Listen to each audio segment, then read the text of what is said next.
We have indeed gone live, so we're just random streaming tonight, so we're gonna have some fun.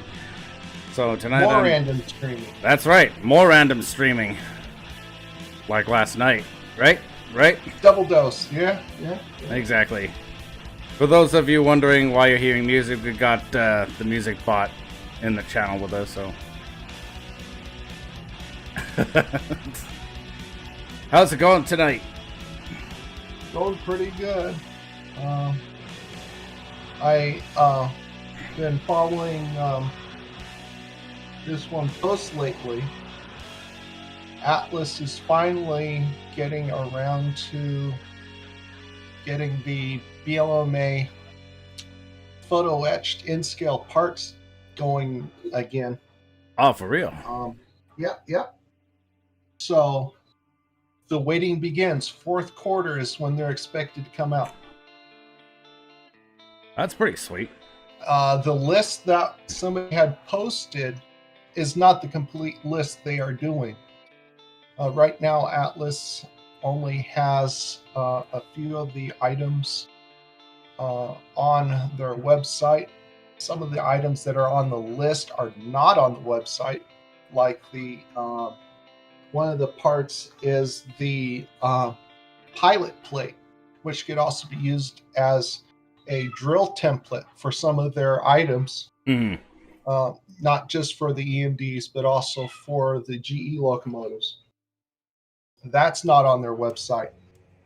There's a brass cast air horn that they have on the list that is not on their website. One second. Here it up. There we go. The brass horn is not on their website. It's the 221 Nathan three chime M3L air horn, which one of the Montana Rail Links does have. The other three chime, which is a Leslie with all the bells facing forward, is the S3L, and one of the the INP locomotives also had that type of air horn. I think a couple of them did, but the rest of them had the S3LRs from Leslie. And I did find on Soundtracks or ESU the correct horn sound, so when I get to that step, I will have the correct air horn for that particular locomotive. Yeah. Modeling is the business, you know? Yeah. Modeling indeed is the business. Oh, they're also bringing out radio towers for in-scale. Those have also not been on the list either. Both types, the one for the cell phone and the shortwave frequency for the railroads. Yeah. For people that don't know what I'm talking about. Just so you know, we're streaming over on my main channel tonight. Ah. Yeah. Decided to do that rather than cloud up the podcast channel. Yeah. But we're doing it on my main channel, so it's all good. So on my end, I wasn't feeling too hot this morning. You know, without getting into details, let's just say it was kind of questionable if I was going to actually stream at all tonight. So that's why we started so late, because I wanted to make sure that I was feeling good enough to do it. And yeah, I'm feeling pretty good now, you know. Did you have like flu or whatnot? What's that? Did you have like a temperature or whatnot, just body ache or just something else? Body ache and something else, but it wasn't a temp though. Be careful. Yeah. But no, it's just a just can't take the chance. It's not that though. I can say that. Not the bug. Yeah, without getting We'll call it the into bug. details without getting into details, it felt like stomach was bloated. Oh. Yeah, one of those things. Okay. Yeah.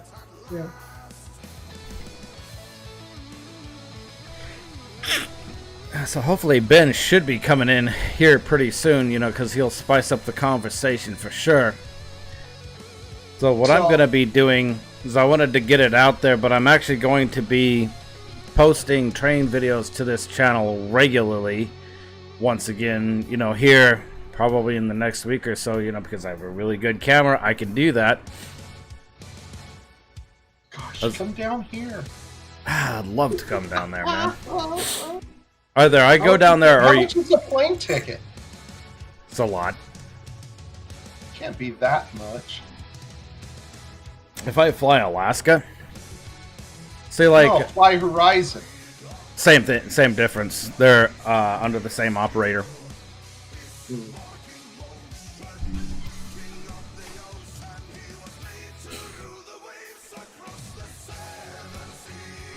So if I search up a ticket for Alaska Air, right? Yeah. So if I get a round trip, say for example, if I were to leave the 18th, which is next Thursday, and come back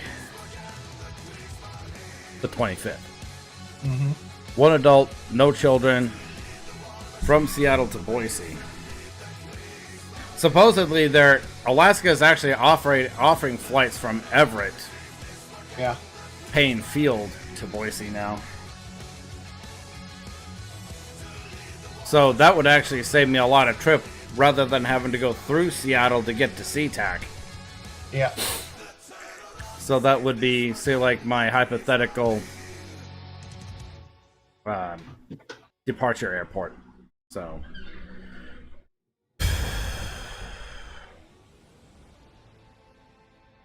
Oh, wow.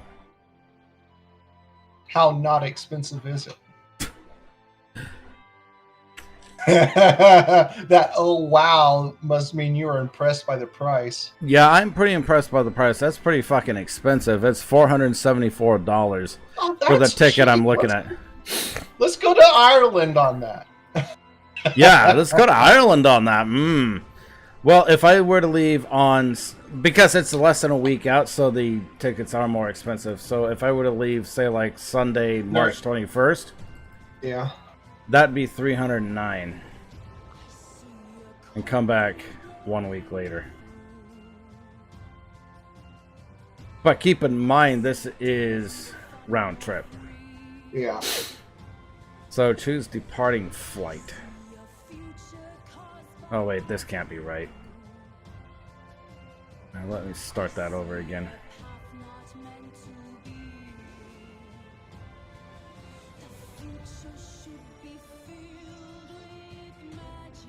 So overall, that would be a pretty expensive rail fanning trip.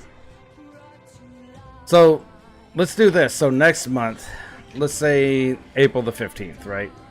And then come back, let's say the 29th. So make it 2 weeks. This is a hypothetical thing. So the further out you are, the better the price. better the price. Yeah, exactly. Okay, so hypothetically put it in July. The last week of July. Hypothetically.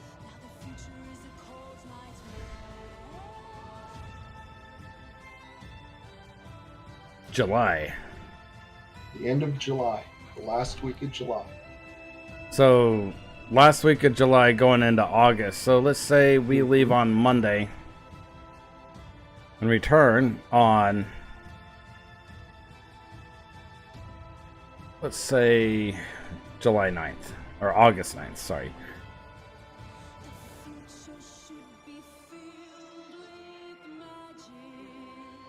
If I were to reserve it now, that'd be $89. Okay, let's do it. $89 for a flight ticket, Tony. You cannot beat that. 89 one way. So let's see what the total would be. 180. Would it? Yeah, it would be because it's $90 rounded up. So it's 180, and that's without tax. So that's not too bad.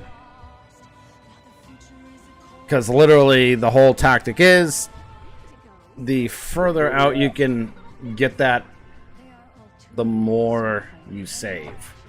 Mm-hmm. Otherwise, I'd be looking at a juicy $1,000 just to go down there next week. No, you'd be looking at $1,000 to fly out tomorrow. Yeah, I'm not paying that for a real fanny trip.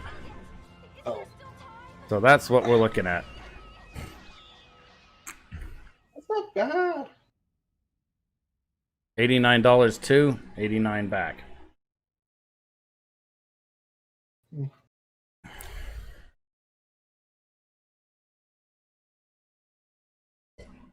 The bot. What if we fly first class? You know, it's like $129. That's not bad. Another $40. So the price would be $257.99 for one passenger, first class.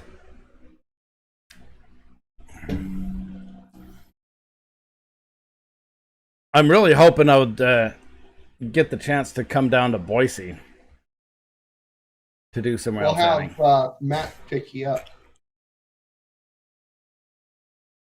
I guess Matt would be down for picking me up. So anyway, that's for a different time. There. Mhm.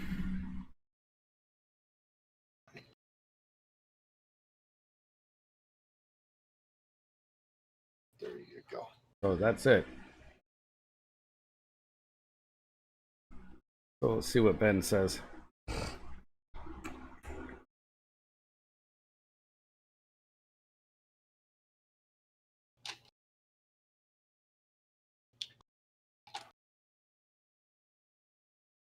So I'm thinking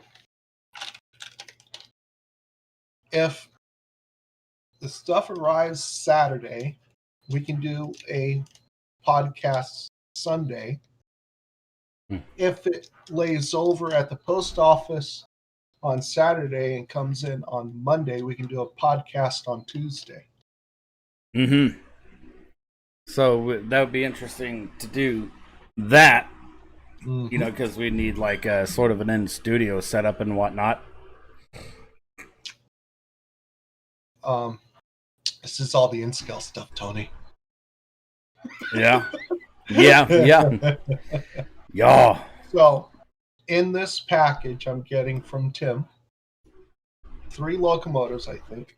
I know 3 of them off the top of my head.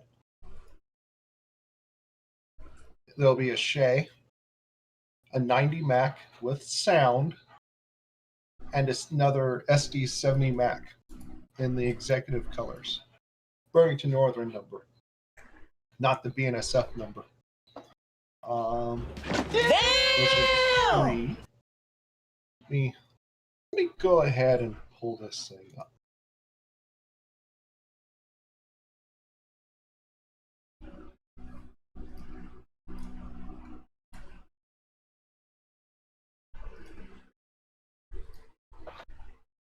Sorry about that on air, people. I played like, you know, the biggest meme from Friday where it's Ice-T and Chris Rock going, damn!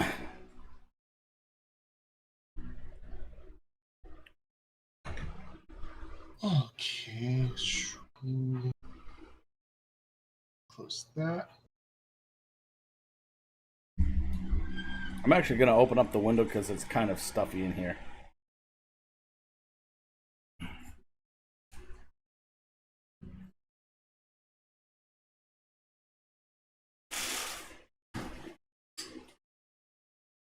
Just share Facebook.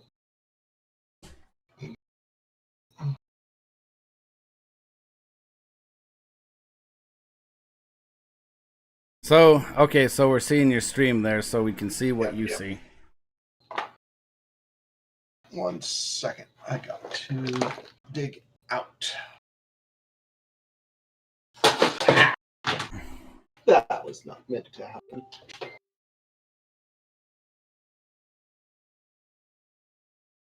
Did someone just ping us in Facebook? No, that was me. Oh, okay. Yeah. Yeah, definitely. Oh, Definitely you. Oh, yeah, it's always me. What I am- else is there? Matt said he'd come on tonight, right? No, we were supposed to chat, and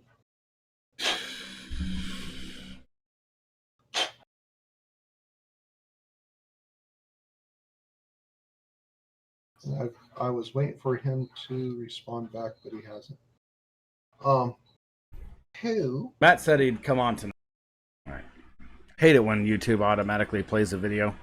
I need to get my stuff set up better than that. To where it So won't. here you see the second SD70 SD70 Mac, the 90 Mac with sound, and the Shay. Plus, I've got 7 wood chip cars. And then I bought this Rock Island boxcar to remember for a memoriam for my grandma because she loved the Rock Island. Mm-hmm. And then I got this reefer, a couple of reefer kits, and then one of these UP cars will be for the excursion train I want to build. It'll be pulled by a Union Pacific locomotive and the box car. And then it will be some Rapido cars. Plus I also have, oh, wrong direction. That's the car I rebuilt. And I'm actually replacing all of this with brass photo etching now. I'm in the process of it. And then I've also got these cars as well coming. So this will also be pulled by the steam locomotive. What? And I've been looking for this set for a long time. It originally is a 5-car set, but he had 2 other cars as well.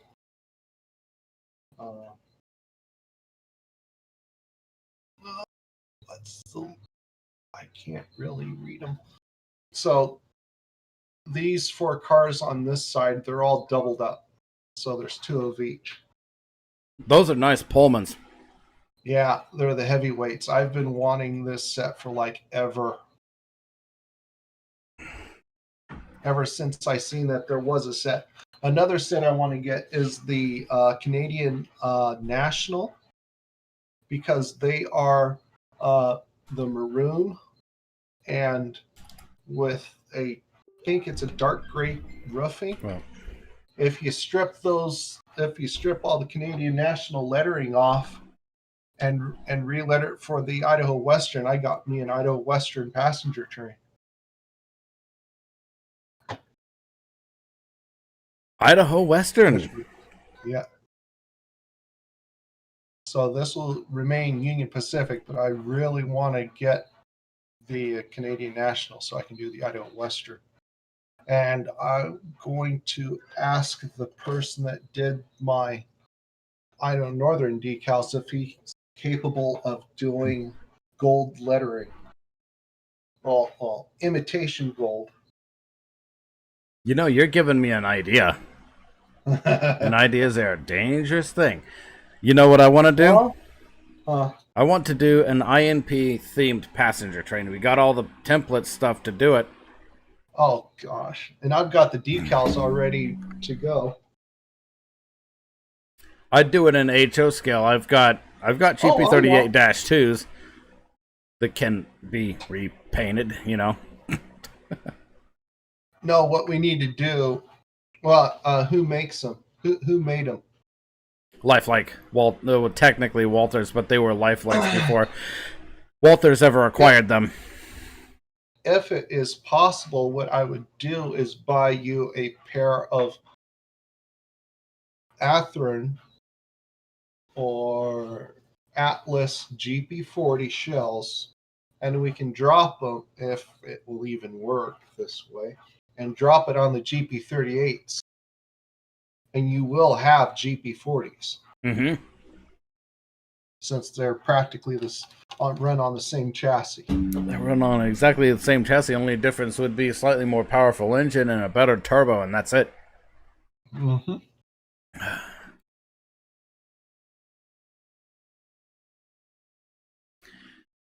So I was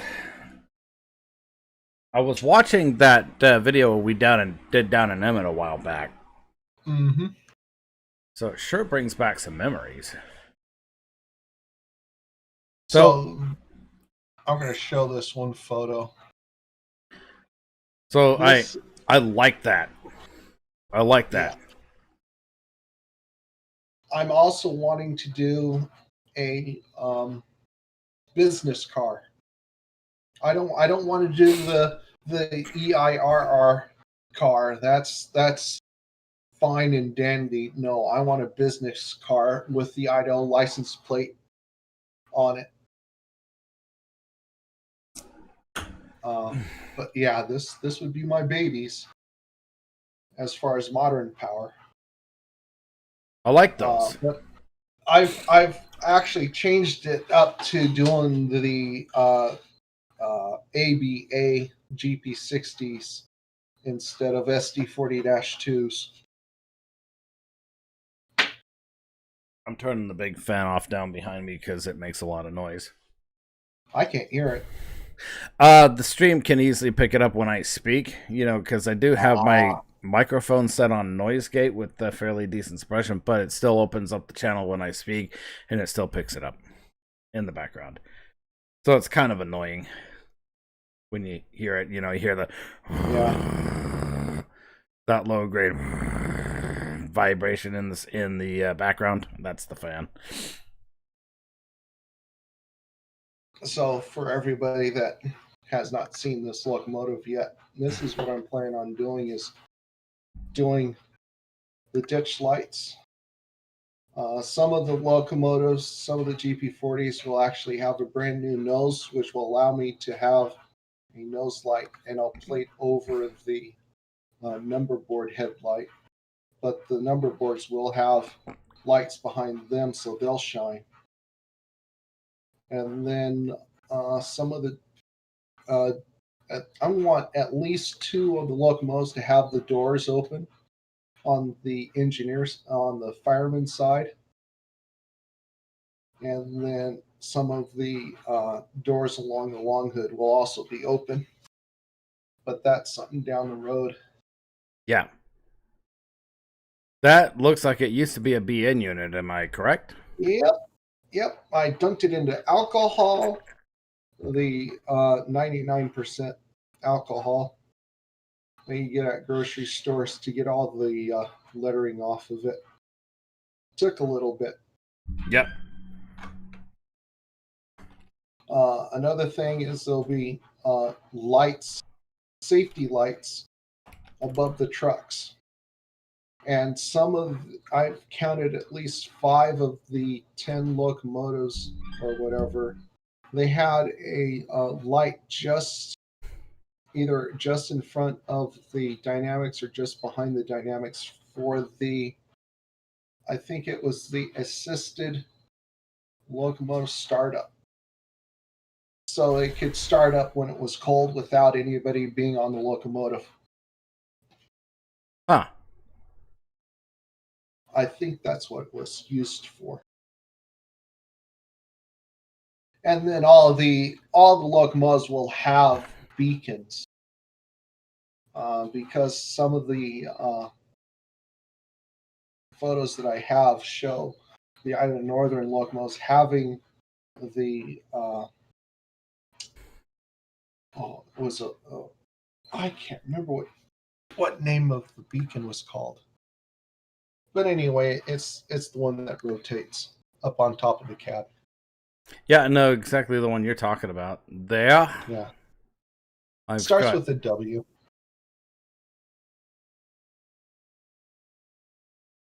Oh, that's those. Yeah. Okay. But that's it.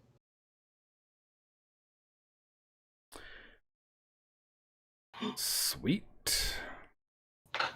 So yeah, nothing else too new going on in my neck of the woods. I'd like to get back into modeling, but right now I just have neither the finances nor the means to do it. I Hey, really want Tony, to you get can back help me into with it. trees. I probably could if I were actually any good at it. I'm not good at it.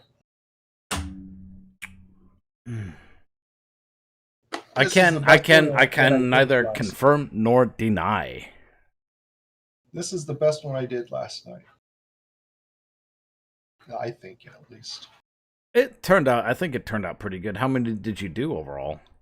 I just did the 3 while we were streaming last night. Yeah. I think this one's pretty good too. I had added some furnace up on top just to hide the tip of the tooth of the skewer. Well, the trees did turn out pretty good in my opinion. Yeah. That one did turn out really good. For me, is I've always had like more of an interest in actually running the trains rather than modeling it per se, doing the actual bench work, building and all that stuff. And all of that stuff. I guess I just know where the dog lies on that one, But however, I've always been kind of a virtual modeler too. Yeah. Because I like using up electricity and CPU power on building virtual layouts. So I guess that's me. Hey, we're both in that same boat. Speaking of virtual, I wish you could start playing Run 8 again, man. As soon as that stimulus check comes in, I'm upgrading the hard drives of my computer. Oh, good. What are you gonna get? Are you gonna get like 2-3 terabyte? Ooh, 1 8 terabyte. 18 terabyte? Do they even make it? 8. Okay. I was gonna say, what the heck, dude, man? Did they even make them that big? They make a 12. That's as big as they go right now. As far as I've researched them. And those are actually for servers and not CPUs. Mm-hmm. See, with my setup, I have like in total probably 8 gigabytes with everything I've got. No, I've got like 10 terabytes with everything I've got. Sorry. Yeah. Well, I just need something bigger than the 2 terabytes that I've got now. And if I filled that up in 3 years, 8 or a 10 terabyte hard drive right now would last me a good another 6 years. So this is what I'm going to show. So this is a pretty good day. Okay, yeah. That was when we were out there at the yard. I swear I basically wrote the Wikipedia article on this. So this is the Idaho Northern Pacific out there in Nampa for those of you watching the stream or will be watching this as a VOD. Emmett. Not Nampa, Emmett. Did I say Nampa? Yes, you did. Well, please forgive me. We went to Nampa after this. Yeah. Okay, so these pictures here were of the 4504 were taken on a different day, I think back in 2012. So that is the GP40. Yeah, this is the Jeep 40. Okay, so right there behind the right there, that's that light that I want to emulate. Yeah, that's the rotary light this unit had. No, that is the assisted startup light. When the locomotive turns on, that flashes.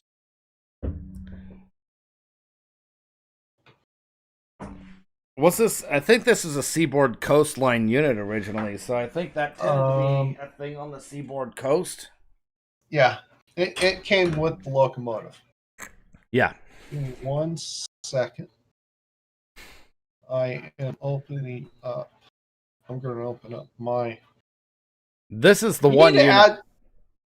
What? You need to add all these. You need to add all these photos to the INP. I can link it. It's kind of a pain in the ass for me to just Oh, I download know. all of them. But I can certainly link it and then 04 make it is like public. Make it super. public. Yeah. So the 4504 is an SCL.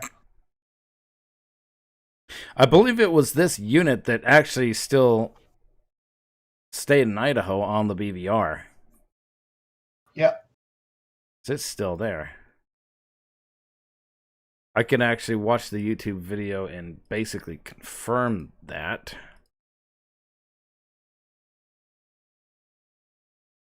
It's a video called Ghost of the INP. They tried so hard to get that cream to cover up that number, and it just wore away. And they were like, screw that, we're going to paint it blue. They have yet to put the horse decal on that locomotive, as far as I know. Didn't Michael actually catch that after they repainted that? Michael Strong? Mm-hmm. Yeah. I wish I knew where to get his videos. I know he's got a YouTube. Maybe I should message him and find out what his videos are. Mm-hmm.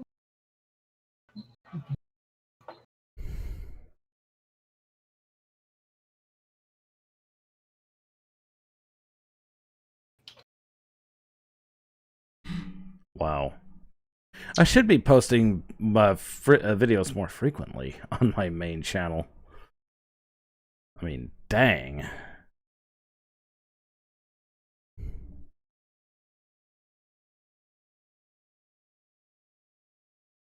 So there seems to be another person that videos the Boise Valley. His name is Travis Angwin. Huh.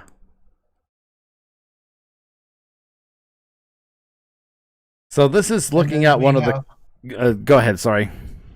Then we have Randy Hall. Randy Hall. Never even heard of him. Yeah.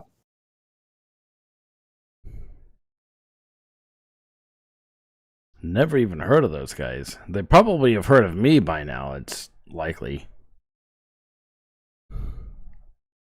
Oregon Heart Railfan Production caught the BVR. He missed labeled it as GP40-2.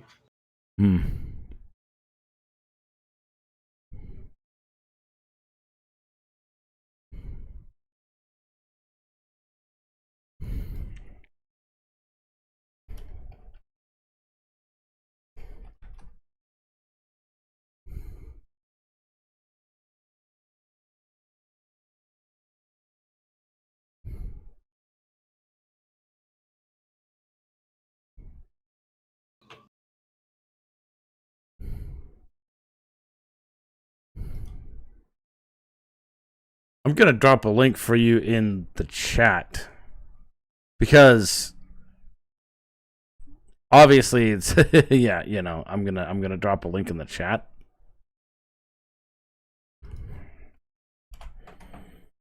There you go, Dan the man. Look at that. Hey, 1 second. So I dropped a link in the chat about those GP40s in the California desert. I did find those.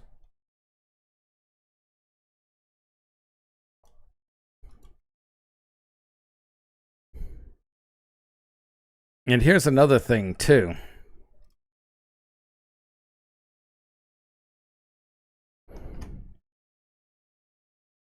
So 3532 is the old INP locomotive.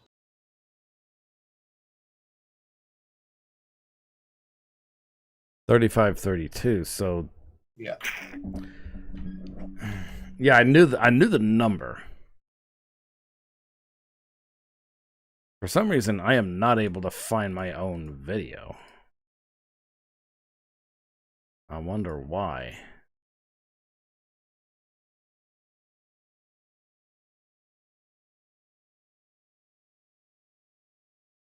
That is really weird that I can't find my own video whatsoever. But yeah, I can find other people's videos. I mean, I'm sitting here looking ever so prodigiously through my own channel. Uh-huh. And yet, I can't see what can't find what I'm looking for.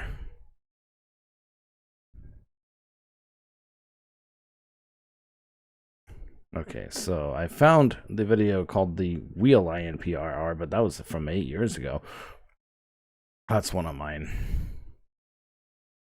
So it's more recent than that.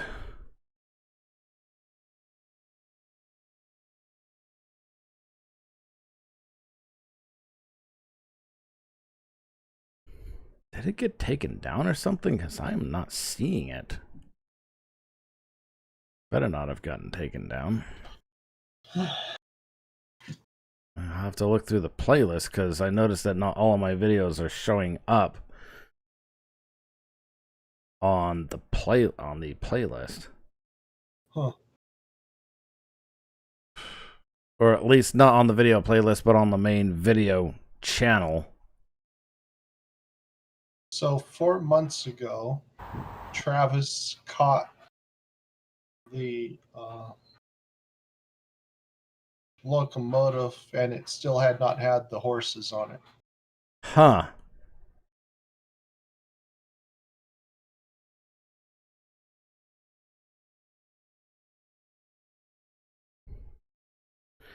Hey, Idaho Railfan Productions, how's it going, sir? So, yeah, I'm sitting here trying to look for my own video and I'm not finding it. So I'm wondering, did YouTube take it down and didn't tell me? Because there'd be nothing remotely offensive. What was it called? It was called Ghosts of the Idaho Northern Pacific. Let me see if I can find it.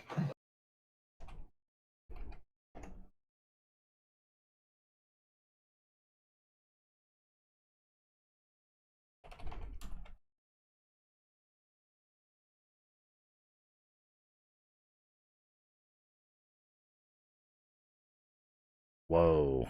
Yeah, it's not even showing up in search results either.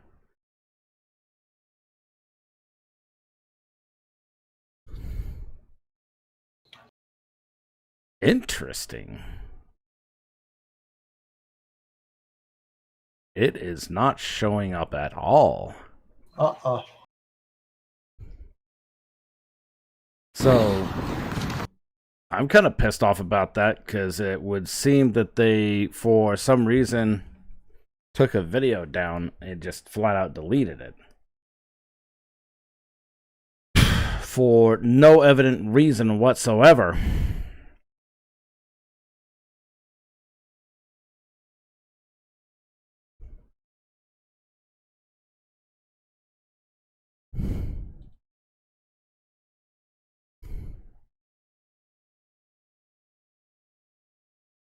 Hey, Joshua's Union Pacific and BNSF Productions. How's it going?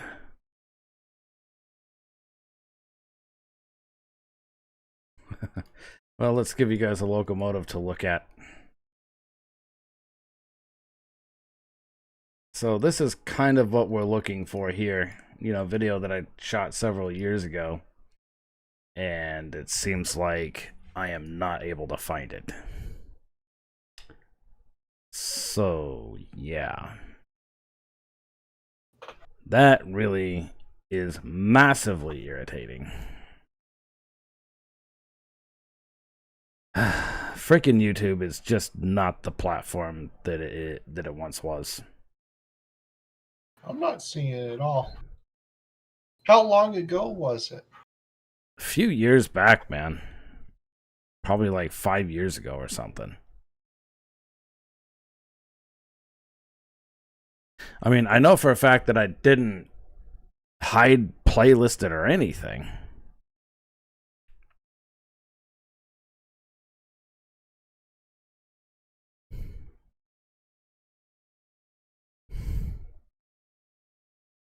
I mean, you'd have to scan right through my channel, Lightwolf Productions, and find it there. But yeah, that's... I am officially amazed. I mean, I guess if it shows up later and we were just looking for the wrong thing. But the thing is, I know exactly like what I'm looking for. Joshua's Union Pacific and BNSF Productions. What's my name? Ah.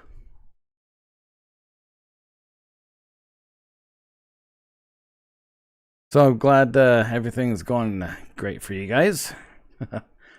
Sorry about the delay there. Just trying to look for stuff. So I guess we will continue looking for it later. But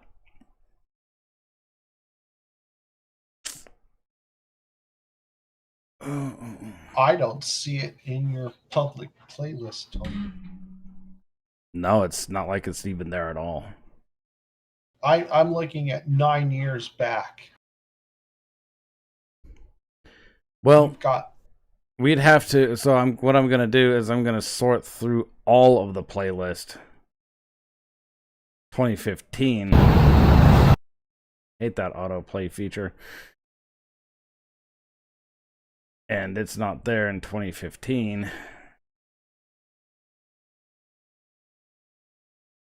Might as well share with the stream the pain, the agony, the anger.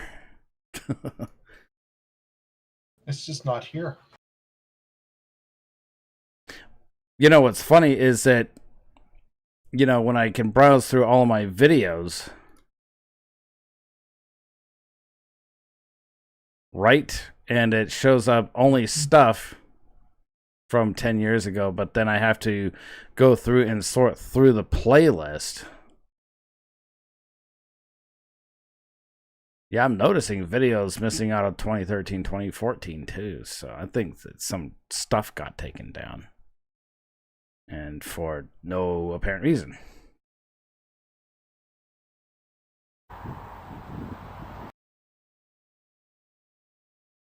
So let's look at 2012.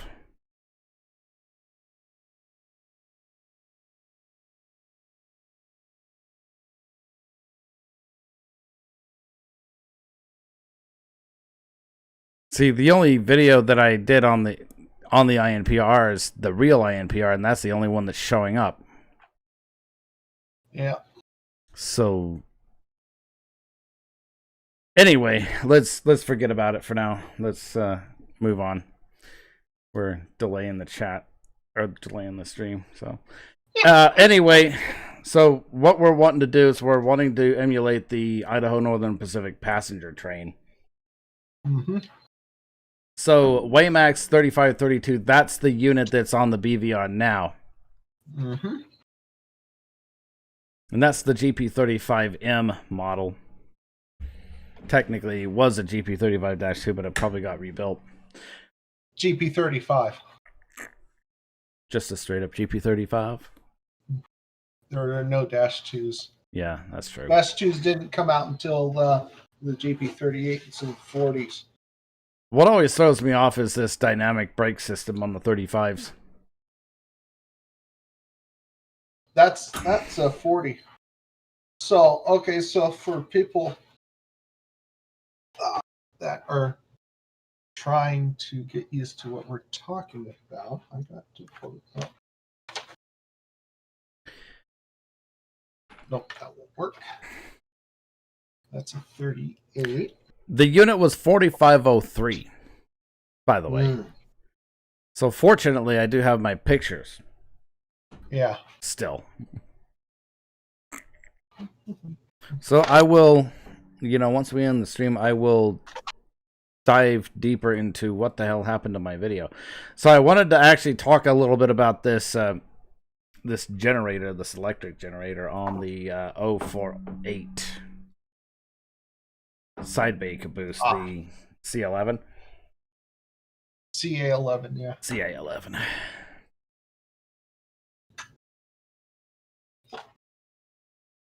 Now, there's also a CA11M. M stands for modernized.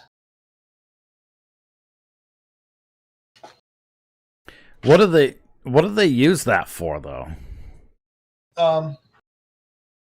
Now they just use them as shoving platforms, but back when the Iowa Northern was running up to Cascade, they were actually using it for the conductor to ride and watch the train for hot boxes as they were descending from Smiths Ferry to Banks, because all of that is a heavy almost 3% grade. So what they did is the flat cars had a brake assist on them. It's a lever, I guess.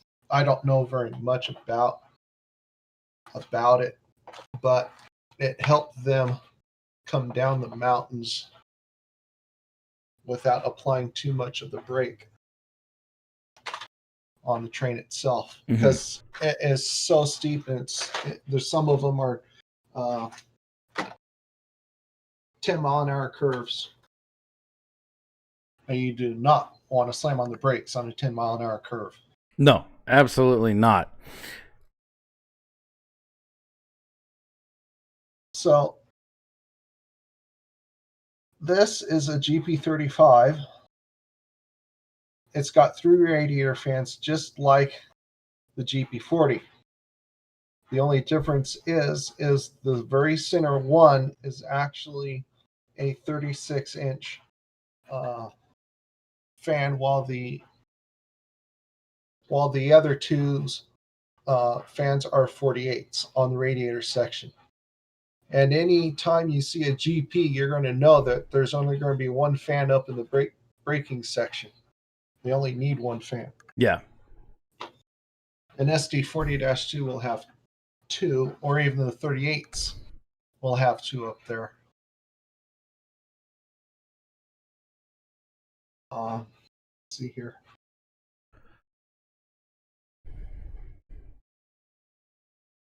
The only time that they were not a dual, not a triple fan, was when they went from the 35 to the 38s. 38s only had the 2 48-inch fans. There's the GP20s, which this is the body of. It's got one 48-inch fan, and this is I think this is a 34-inch fan, not a 35.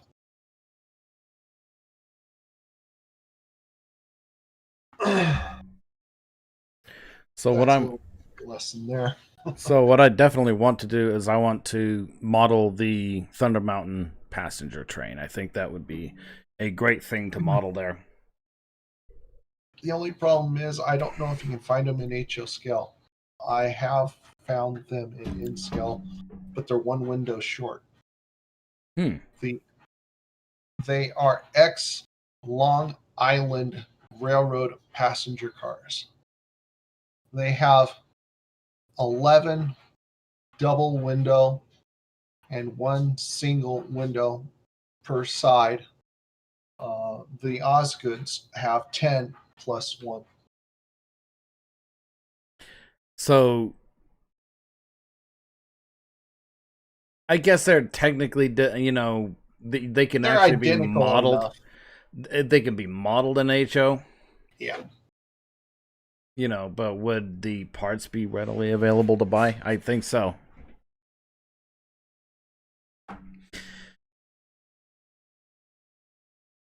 But I definitely want to do that kitchen car thing too that they have.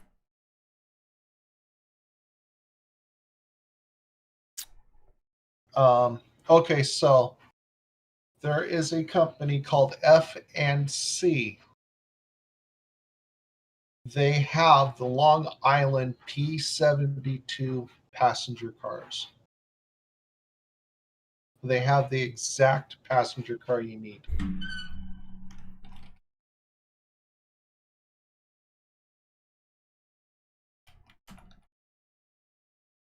So the Thunder Mountain line is temporarily shut down until further notice. I mean, I'm talking about the actual thing here. Yeah.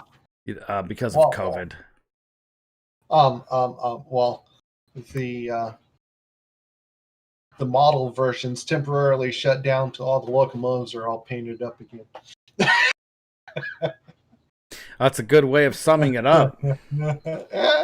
So here's their letter to the valued customers, basically telling everybody about why they're shut down and stuff.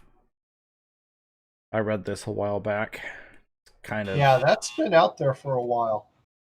Yeah, it says, with great sadness and disappointment, Thunder Mountain Line has suspended its 2016 excursion. So, God, 5 years? Yeah. Hasn't even been in operation for 5 years. We began our inaugural operation in 1998 with a modest startup out of Cascade with the Idaho Historical Railroad. The IHR. No, it hasn't been. It has been 5 years since they stopped the excursion, but it's been almost 15 when they started. Well, that's what I'm saying, is that they stopped 5 years ago. Yeah. Wow. They had a good run. IHR was very successful in marketing and operating Thunder Mountain Line from 1998 to 2000, when the Idaho Northern Pacific took over full control of operations for the 2001 season. We expanded our operation to Horseshoe Bend, along with a number of any tourist train in the country. The number of themed train rides for our customers. That's what I miss about this, is the themed train rides. Yeah. During our journey, we developed a top-notch operation with beauty that would compete with any tourist train in the country. We frequently visited other operations around the country and met many great people within our industry. Many ideas and suggestions were readily shared amongst tourist train operators in preservation, marketing, and public experience of our train operations. We expanded and renovated our facilities and equipment that allowed us to offer our customers a top-level experience while celebrating Idaho's unique history and beauty. Our employees through the years took great pride in our operations and were an integral part of our customers creating memories and reconnecting to the past. Without our employees, we would be just a collection of museum rail cars with no story. Very true. We offered a piece of history and an amazing product to the state in southwest Idaho. We are able to provide a unique experience for our younger generation and a glimpse back into the past. We provided an environment for families to reconnect and create lasting memories for years to come. I experienced this firsthand with the trips that I took with my children on the train. Our customers also celebrated Idaho's beauty from a different perspective of leisurely traveling along the river and the mountains on a train. The sounds and motions of riding a train are unique in and of itself, and only enhance the experience. And I kind of got a little bit of a headache, so it's like, bah. No worries. So we are thankful for the many years of support from the communities, the state of Idaho, tourist train industry, suppliers, sponsors, employees, and general public. Sincerely, Chris Bertel, Vice President, Thunder Mountain Line. So it sucks that they had to shut it all down.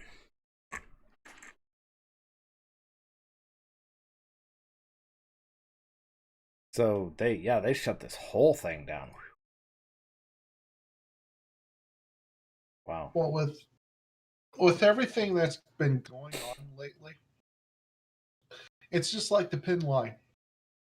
Well, not exactly identical print, but there's a whole bunch of collapsing going on. Nothing's really being maintained past Gardena.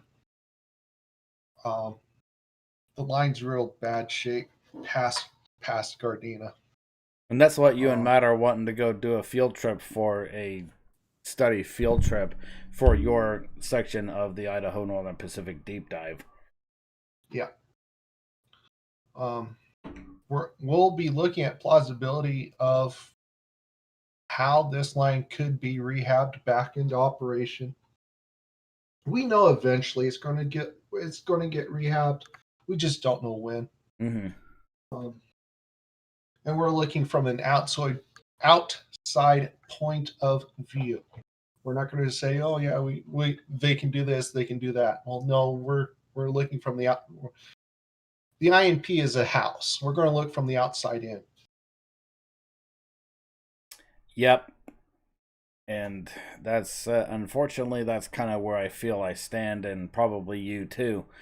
You know, fortunately we do have somebody that works with the INP that can occasionally update us on that sort of stuff. Mm-hmm. You know, so we're gonna have Andrew Beeman back on the main Train Talks podcast show here sometime relatively soonish. So hopefully we can get him back in. I'd love to have him back in. So I hope you guys enjoyed that. Those of you who watched, you can actually find episode 14 on our secondary channel called Train Talks Podcast. Mm-hmm. That was a podcast that I felt that went really, really well. You know, I had fun doing it. I think our biggest video yet is when we did our very first interview with Jason. Yeah. And so that's the long-term aim of Train Talks podcast, is to actually interview legitimate people within the industry. You know, people with the actual experience that do the stuff. Mm-hmm. You know, we have another guy that works as BNSF track gang, Ben Mabry, you know, good guy. He gives us a glimpse on what they do. You know, Jason Montgomery is a Union Pacific engineer. He gives us a glimpse on what they do. So we try to talk to, you know, some pretty legit people within the industry, you know, and if they're willing to come on and, you know, share with us their experiences, God bless them, you know. Yeah. I am currently in talks with another person. His name is Adam Pinellas. He is an Amtrak conductor. He runs the line between. I don't know how far he goes, but he's in between Denver and Salt Lake City. He does that stretch. So he runs on the Zephyr. Yeah. Interesting. He's also got live steam. He worked for the Iowa Northern while he was up in La Grande for a little bit, and then he also worked down on the Payette Valley side before going down to Salt Lake. He's also a volunteer firefighter. So, yeah, he's got his plate full. When it's full, it's full. Yep. Then we recently talked to a modeler, Tim Timmons, and that was a pretty good interview. So we certainly took a deep dive into the modeling world too, you know. Yeah. And then he's also a seller as well. Mm-hmm.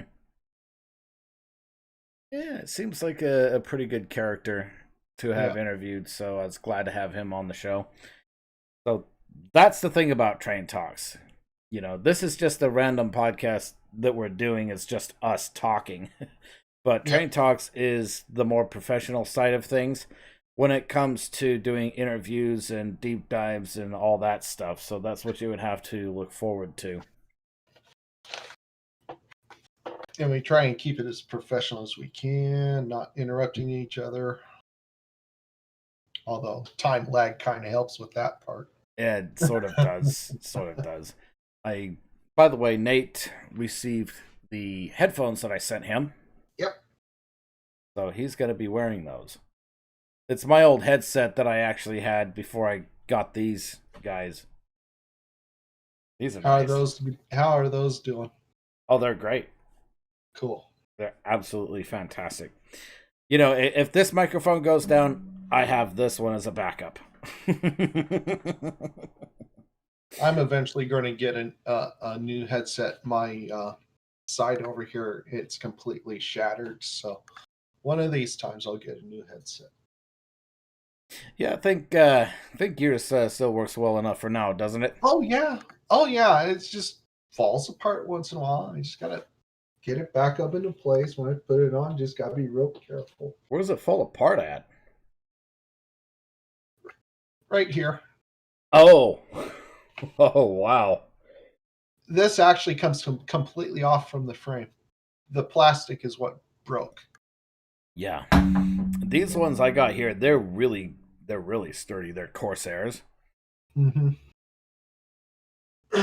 and they have really good sound too. So really good sound quality. That's good. Another thing that when I get around to it is I want to figure out how to model the Vanderbilt tender that I have seen on some of the Union Pacific 280s in some of my photos. So when I figure that out, I'll show everybody how to do it properly and to get the best look and the best bang for their buck. Yep. Well, that's another thing on the project. You know, I'm gonna go dig it up, but I wanted to show off my SD90 Mac. Go for it! Go for it! Go for it! Yeah. Just give me a sec.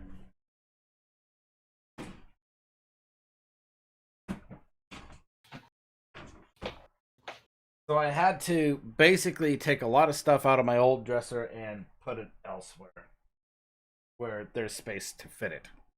Yeah. But it's a Kato SD90 Mac model. A little bit bigger than this thing.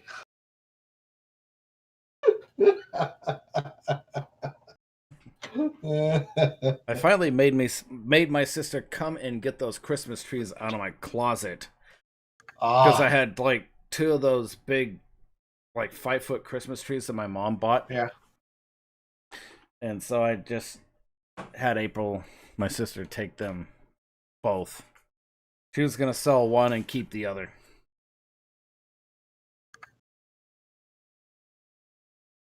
This thing here has been to a few train shows with the Nampa Model Railroad Club.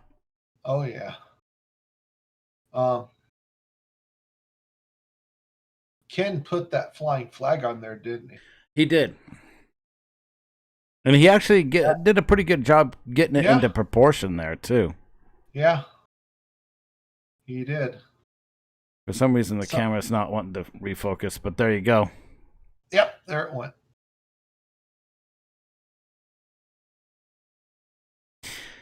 And that was before they started adding the flying.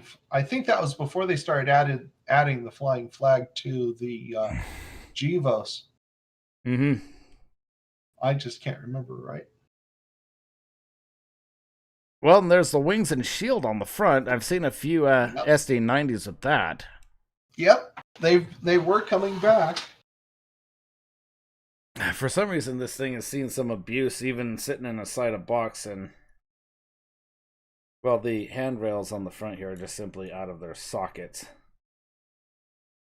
But I want to get the DCC chip for this thing. But I think for now I'm going to keep it. DCC, you want complete sound, dude.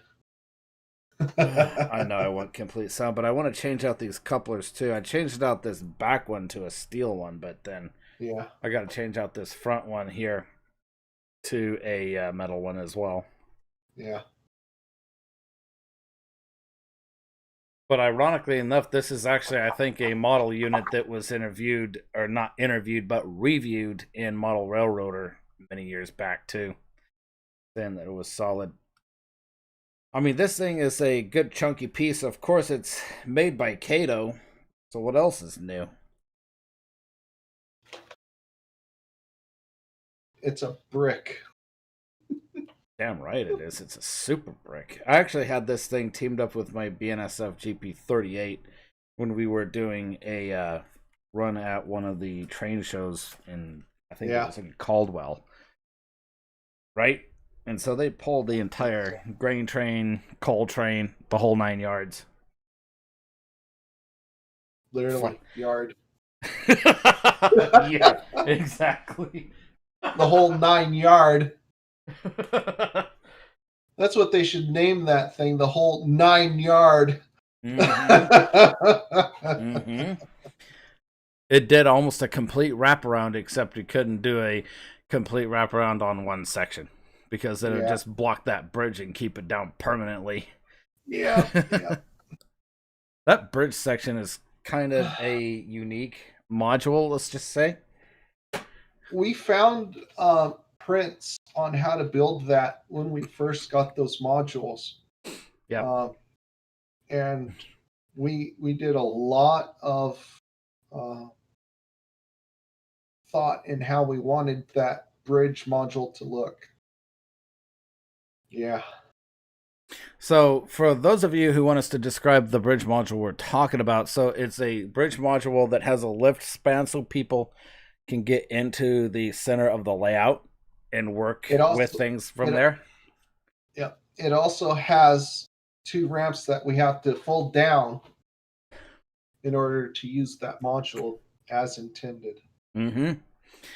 Because we wanted the layout to be handicap accessible.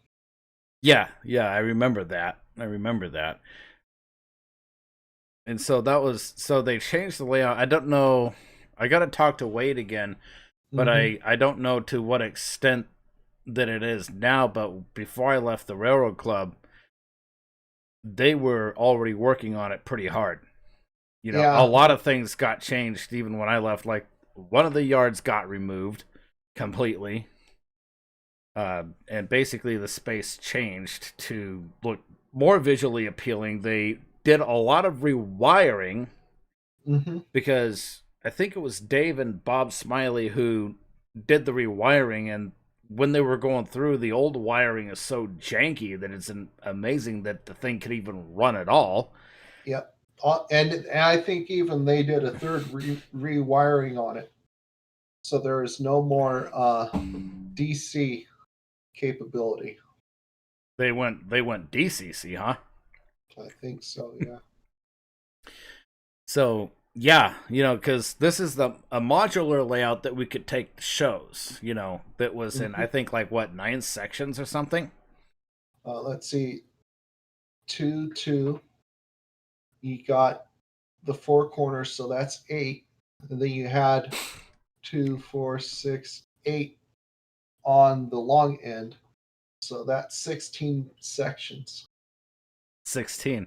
Yeah, that was still a pretty good amount. No, it was 18. It's 18 sections.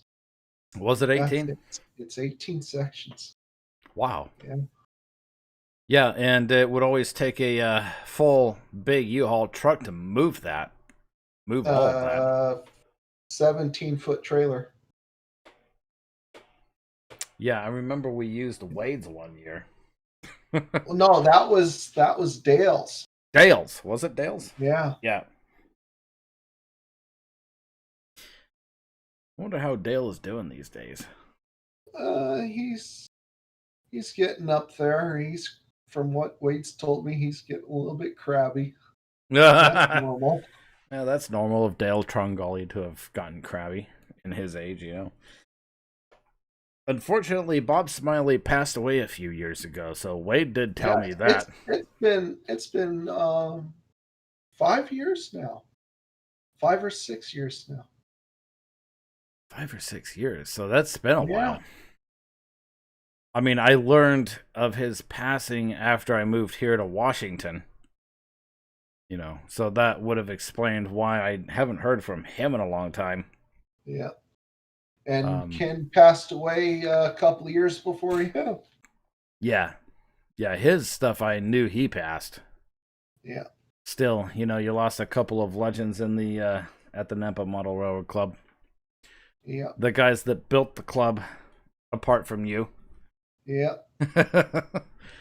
Because I know exactly I remember exactly how it was when I first went down there.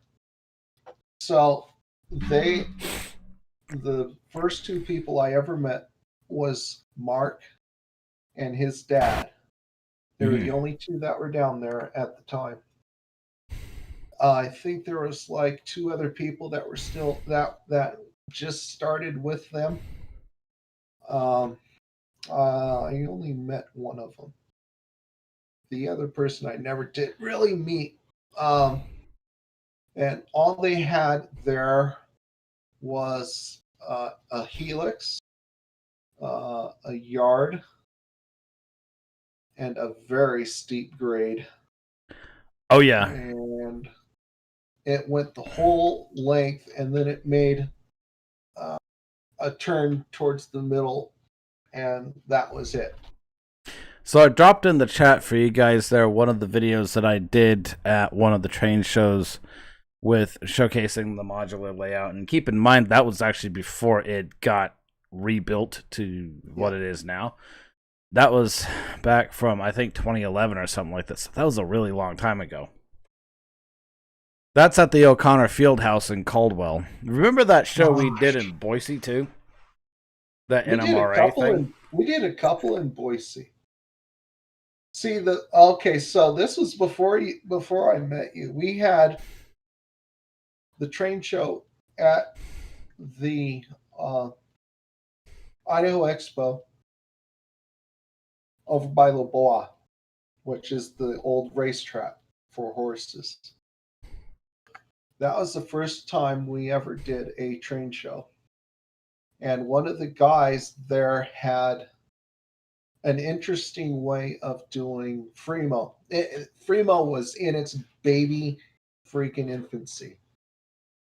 What Fremo is as long as you have 2 points on either end, they have to match up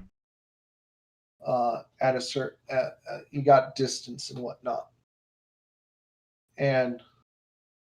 but you can have anything the way you want it in between those 2 points. So you can have a yard or something like that. You can have multiple sections, but at least on the 2 ends of your section, they had to meet a certain standard. 4 inches from the edge, from the end plate coming this way, had to be straight. It could not curve or anything. It had to be 24 inches deep by 4 feet wide, or it could have been 6 feet wide, depending upon who built them. Let's see. But anywhere in between, you could have anything. And they were jointless. They didn't use rail joiners. So that's what Fremo is they don't use rail joiners to join the modules together. They rely on just the nuts and bolts to put them together. Mm-hmm. And then they do the wiring underneath.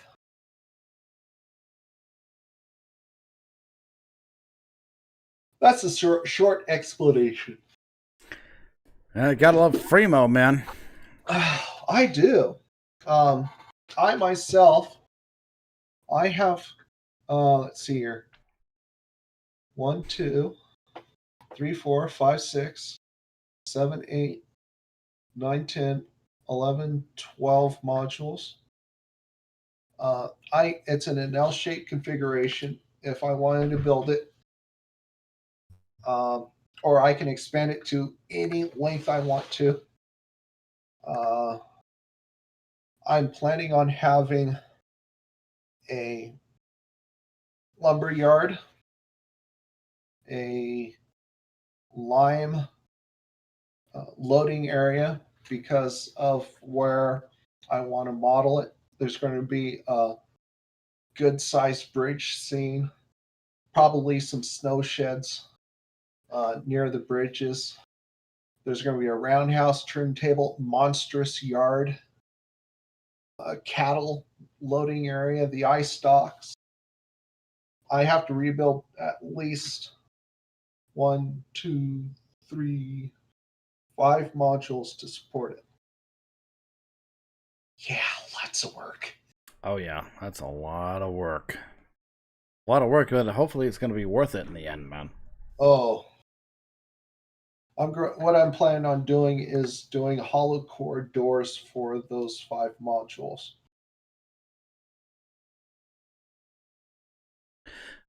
What I would like to do for a railroad, I would like to base it loosely off of Legrand's Union Pacific, or excuse me, Union Pacific's Legrand sub. Basically, from Legrand to Hinkle, probably include some of the Tri-Cities, a little bit of the Portland sub. Yeah, I'd like to be able to build that, and some of the Huntington sub too, down to Nampa. Oh, this would be Huntington. Mm-hmm. So anything near Huntington will be on these modules. Yep. And the only thing that I'm taking to license is what bridge types. So instead of having deck girders, they're going to be through trusses. Oh, that's going to make it even more special. Mm-hmm.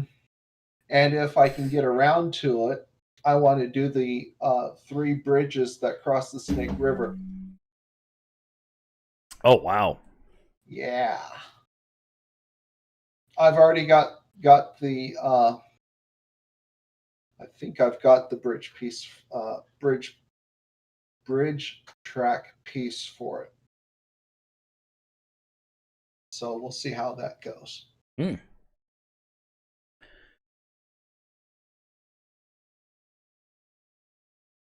That's going to be a very awesome layout to do. Oh, I can't wait to start working on that one. Plus my home layout. Gosh. Yeah, if I didn't live if I didn't live in such a small apartment, man, I would more than happily build my layout here, Tony, all you need is a 2-foot by 2-foot area for in scale.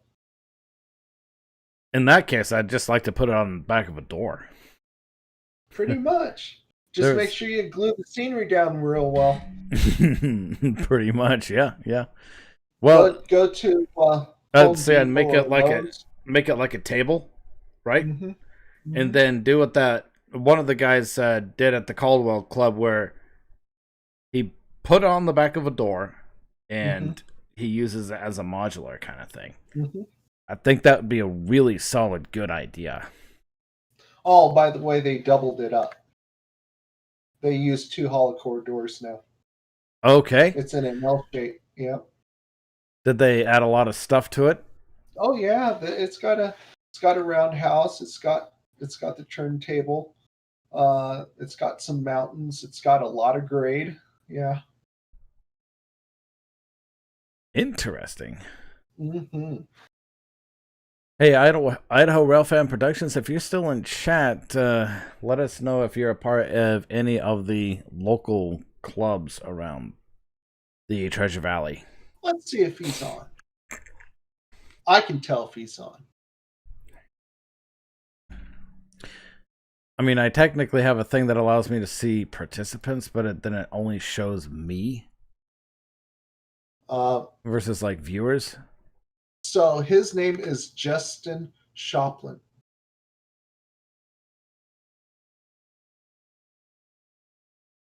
Yeah, I got a friend request from him. I figured out that's who it might have been, but yeah. I don't always like giving people's names out over the tubes. I figured out that's who it might have been. So, Justin, if you're in chat, please make yourself known to the world, sir. And you don't have to if you don't want to. The choice is his. Choice is his. Choice is his. You were thinking? I was thinking on bringing him on sometime. So, if he wants to. You heard it here first, Justin. If you're on sometime. Uh-oh, somebody popped in Discord. Yo. What does there we go. What does up, Nate? Hey. So joining us live from California, Nate Smith. Yep. What's up, guys? Not much, man. We're just talking about random stuff. How's your trip so far? It started. I can put it that much. I got some good videos of the plane ride taking off, which is going to be featured in my train video. I know it's I know my page is about trains, but sometimes you'll get a bit of like planes and stuff too. Get a little bit of everything else? Yeah, I did catch some commuter action tonight at the train station called Fullerton, California. Oh, nice. And it was surprisingly busy for a pandemic. Well, I didn't realize. Let's put it this way. What? Fullerton is sometimes known as Fulmerton. Yeah. I've heard that term, Fulmerton. There we go. Given to us by the railroaders and some of the rail fans that go there and go through there. Mm-hmm. And I can drop a link in the what's it called? The chats. I can drop a link for some of the videos I've posted, both plane and train. Just let me like you know the takeoff sequence, right? Yep. So oh sweet. Hang on, guys. I'm getting to it. I'm getting I just have to fix something here. So I look forward to seeing your stuff after you get back. Mm-hmm. And hopefully we'll have you do a presentation on it. I plan on it. Yeah, about your experiences down in the deserts. I so envy you, my man. Right now I'm currently in Anaheim. My dad lives here, so. Oh, I thought you went down to San Diego. I guess I had it wrong. I'm going to San Diego tomorrow. Cool. So how are my old headphones working out for you so far? Working pretty good, actually. Good. I'm surprised they arrived before I left. I'm surprised too. Usually the post office isn't that fast, but I guess they proved me wrong sometimes. Mm-hmm. So I'm posting the takeoff video now.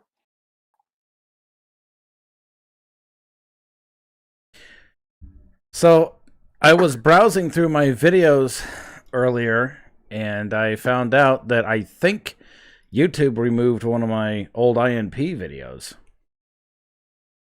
Just straight up removed it for no reason. That's weird. Yeah, that is weird. There was no copyrighted music. There was nothing. I think it was one of the BVR videos, as I titled it, but it got removed by YouTubes doing YouTube things. I hate YouTube sometimes. Me too. Yeah, I don't really know why YouTube will do that. But I just found out the hard way because I was going to try to share it to the stream here for reference on one of the locomotives that is still in Idaho.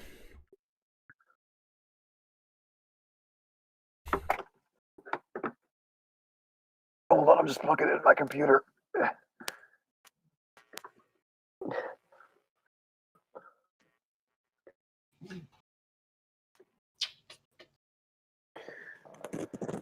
So yeah, no, I should have been more clear. I'm going down to San Diego tomorrow, and I'll catch the coasters down there. Oh, nice. That's gonna be a sweet thing. Don't mind me. I'm just having a freshly baked cookie. Don't mind me. Oh man, share some with me. Yeah, I woke up this morning. I wasn't feeling too hot for some reason. Let me unplug you for a moment. Hold on. Can you hear me? Uh-huh. This is my dad here. Hello. Yeah, this is Tony, one of my brony / railroad friends. We and a few others do the podcast. And with us is Dan. Yeah. Yeah, and this is Dan. My one of my He lives in- longtime friends. He lives in southern Idaho. Southwest. I lived there when I was a little kid. My grandmother's teacher. So My guys, grandmother lived in Glens Ferry in Idaho. Oh wow! so guys, while you're on here, tell my dad what you guys want me to photograph down in the desert in San Diego County, Imperial County. I told him about The it. train place. Yeah, We looked it up already. just these are the guys that want me to get pictures of the locomotives there. Is that Yeah. right, Tony? Yeah, if you guys are able to get photos of those INP locomotives, we'd be most grateful. But if you're unable to, we'd understand too. You know, sometimes Look it's at Google Earth. And it looks like there's a way to get there on Google Earth. From what I looked at, I just have to take an early exit before you even reach where you can see the locomotives from the freeway. yep. So, oh, and let me know when you get the video for my takeoff sequence.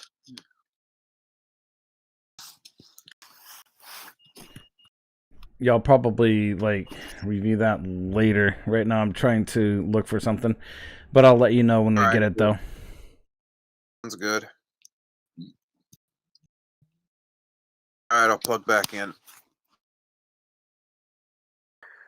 But yeah, thanks for these headphones. They work really well. I've been actually needing a new pair of headphones. Yeah, you're welcome, man. I'm glad they work, and now you can do Mhm. podcasting with us, and your computer's not feeding audio back through, so that's gonna work out Exactly. perfectly. I like these ones that I Exactly. got. These Corsairs. This RGB lighting, yeah. So when I was on the plane, I actually saw some trains from the air, especially when I was getting ready to land at the airport. I saw the northbound commuter train go right below my plane on the tracks. Oh, really? Yeah. Nice. So you know that video we watched where that lady's truck got hit? I'm south of there now. That when that happened in Oxnard. Yep. I'm like 90 miles or so south of that location. And my dad lives literally right across the freeway from the currently vacant and dormant Disneyland. Really? Did they have it completely shut down? Yes. They're opening in April. Though. They're opening it up back in April, but only to California residents. Oh, Wow. So, but that's not my problem. Disney's not a priority on this trip, and it never was. My Mm-mm. priority is the desert, and that's basically my Disneyland. But and plus, Disneyland has gotten so damn expensive, and they removed the annual passes. really? And Oh. Yeah, my they've dad used gotten ridiculously used to- expensive. my dad used to get an annual pass yearly there, but now it's gone down the crap. I mean, Disneyland's been closed for like a year now, practically, or literally. It has been a year. That's the longest closure in its history, perhaps. Interesting. So I didn't know that that they were closed like that. Yeah, no, I mean, downtown Disney, which is the area between the two parks, is open. But the theme parks themselves, including California You can Adventure. go into California Adventure. You just can't ride anything. Okay. Shopping area. You can go in. Yeah. Okay. Wow. But Disneyland, like the rides and stuff, are all closed still. But Knott's Berry Farm and Universal will all be opening back up this month too. So Mhm. Have you It's ever another- been to Knott's Berry Farm? Yeah, I've been there a few times. I love the train there. hundreds of times. That's an actual locomotive from I know. the Durango and Silverton, and I I know, want to go yeah. and see it again so badly. Oh yeah, they actually have And- two there now. They have two. There's the black one, and then they have a green one. And Dad really likes the green one because his favorite Yeah, color the is green green. boiler one. Yeah. Yeah, 340. 340. I think it's numbered. The other one's a 41, I think. And I think the other one is numbered 41. The black one is. Been such a long time since I've been there. I've never been to Knott's Berry Farm, unfortunately. Oh, they have a slide there that is like 1,000 times funner than Roaring Springs Slide. 100-foot drop. Yeah, they've got a slide there. So what you do is Are you talking about the water park? No. It's they use a burlap sack, and you race. There's four lanes, and you get. They don't have that anymore. Oh, they don't? No. Oh, They don't have that anymore. that sucks. So, guys, I do want to point out that there is a McDonald's right across from Knott's Berry Farm that has G-scale trains running around.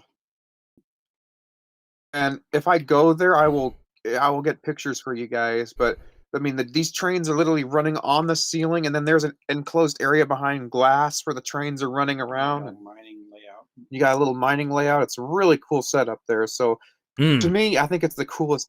I think it's the coolest McDonald's in the country, honestly.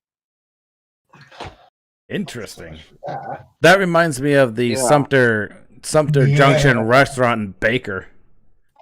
That's Tony, like that. Yeah. Tony, you're not allowed to read my mind. You all right? Yeah, if you ever go to Sumter Junction restaurant in Baker City, Oregon, they got a G scale layout running all throughout the restaurant. And it comes by your table and all that stuff.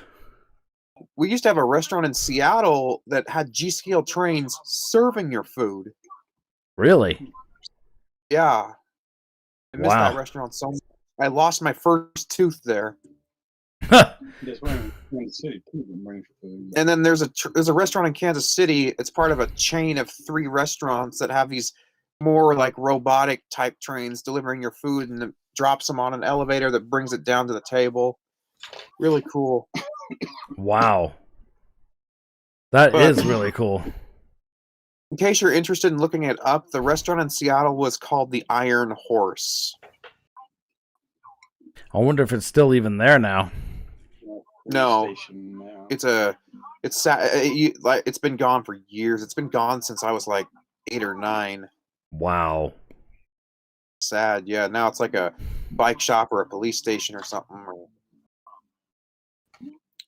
So, do you want me to move into another room, or am I fine here? No, I don't want to interrupt your.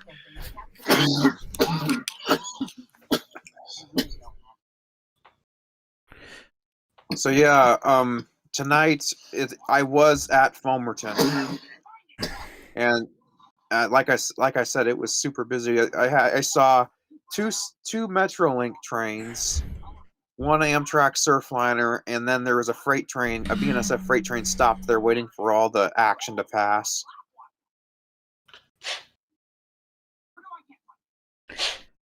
So I wonder how many trains did you catch? So I caught one at this local dog park that we took our pug to. Yeah, we have a pug. My dad has a pug that's sitting right next to us here.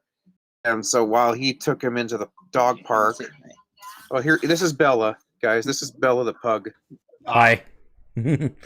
Dog stream.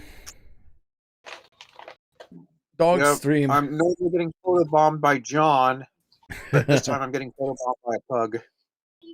Dan here gets photobombed by his cats on here all the time. My dog isn't even in here to get photobombed. Yeah.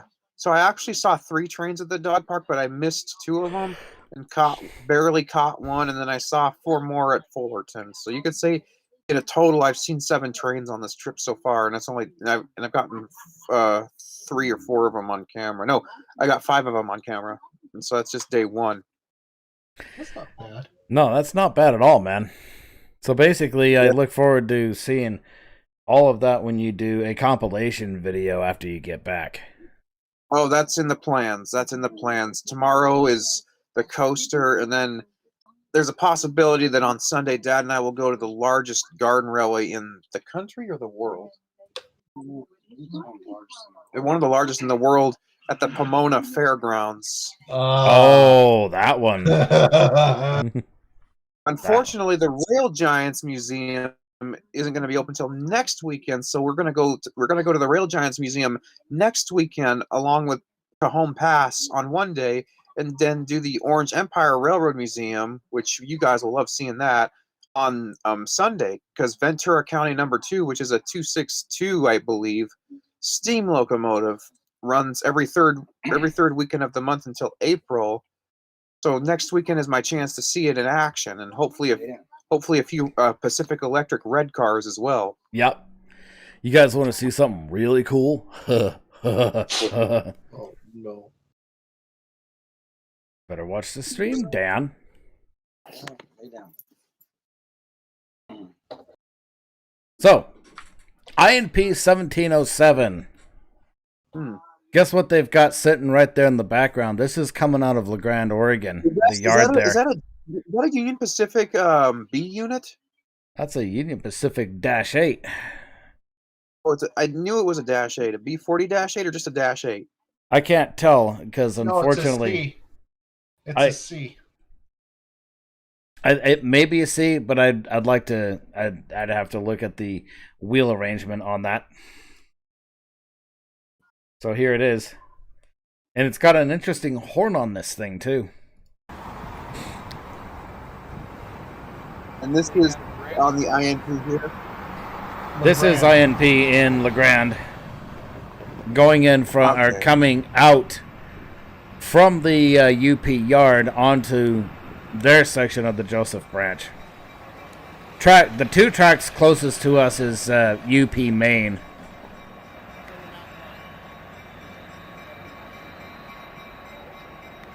And that's a pneumatic bell, a hyper pneumatic bell if I've ever heard one there. You know, tonight, the freight train that I saw at Fullerton, oh, that's a nice bell. Yeah. The freight train I saw at Fullerton, it was a very old -9 leading, but it had the modern E-bell on it. Really? I guess they've modified the E-bell. Yeah, it had like the most modern bell you can hear today. That was on an old -9 at Fullerton. Huh. Okay. They must have replaced it then. Yeah, I love the sound of those railroad crossings. Those really big dong dong dong ones. I love those. Yeah. These crossings here at First Street and La Grande actually have really good sounding E-bells. There's another place south of here that I hope to check out tomorrow on the way down to San Diego, where the Metrolinx and Amtrak stop. It stops in a town called San Juan Capistrano, which is the namesake of the mission there. And they have a railroad crossing that has an original bell, not an E-bell, but an original bell. And I hope to get that in action. If it's still there. That would be awesome, man. Hopefully they haven't replaced it with an E-bell yet, but it was an original bell. So we'll see. But I love the sound of that bell. I don't know why. It sounds dramatic. Ding, ding, ding, ding, ding, ding, ding. I remember back when these cantilevers actually had M-bells on them. I hope to do an episode dedicated to railroad crossings. Like, at the Orange Empire Museum, they do have a wigwag there, I think. And I hope to get that on camera. I want to get an E-bell on camera. I want to get the original bell on camera. Like the mechanical bell. I want to get different types. If I get enough footage to conjure up an episode for railroad crossings, I'm going to do a railroad crossings episode. Yeah.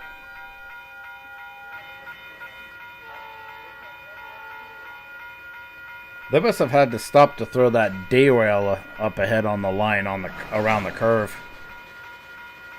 Mm-hmm.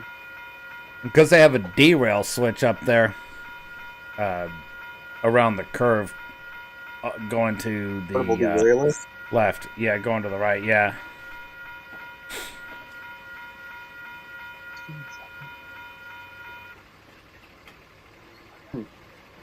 For some reason, lot I of people didn't would pan find- the camera around and continue filming it. I know a lot of people find that type of crossing annoying, but I think it's kind of cool. Yeah, that one actually has a good sounding e-bell, but it's like the other e-bells that, for the most part, I find really freaking annoying. The light rail e-bells up in Seattle, they have a unique sound of their own even. Mm. Hey, Dan, you remember this S-curve shot up here out by Huntington? I'll have to watch the video first to remember it. Oh. So it's this shot here Both of an eastbound UP. fast. It's going pretty fast around that curve. Oh yeah, it's a 70 miles an hour.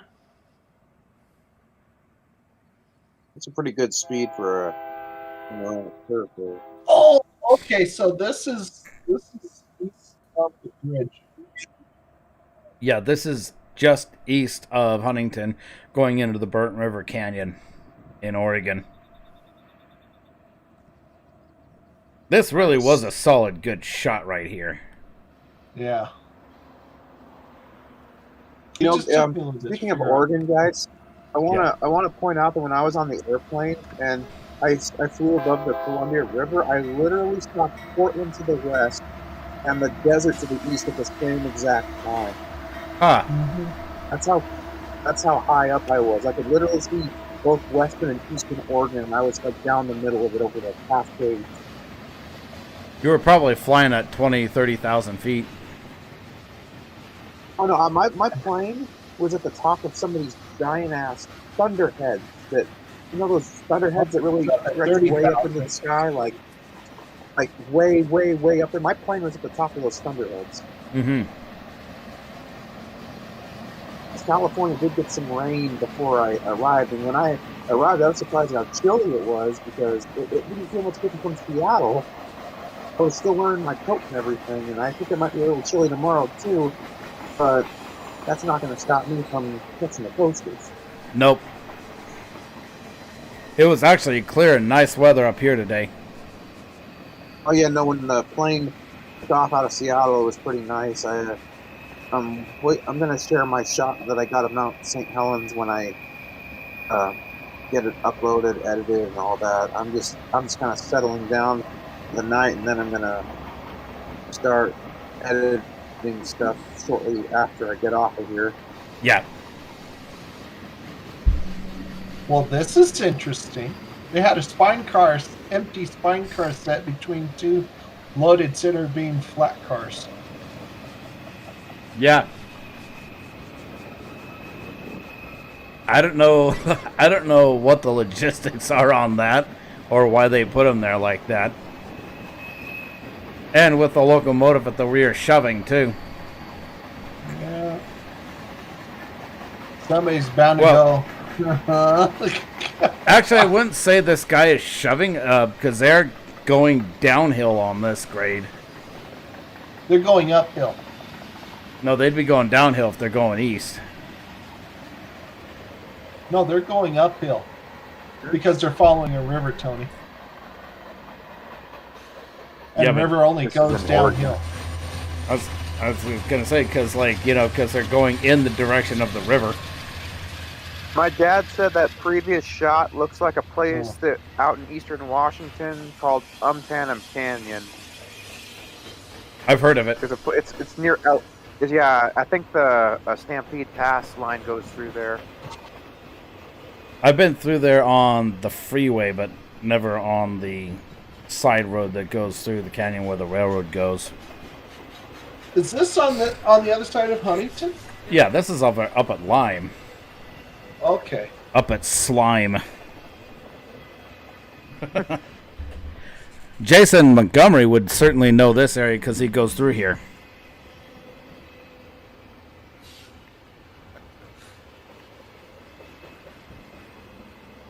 Maybe we should have him tell us about those S-curves out by Huntington.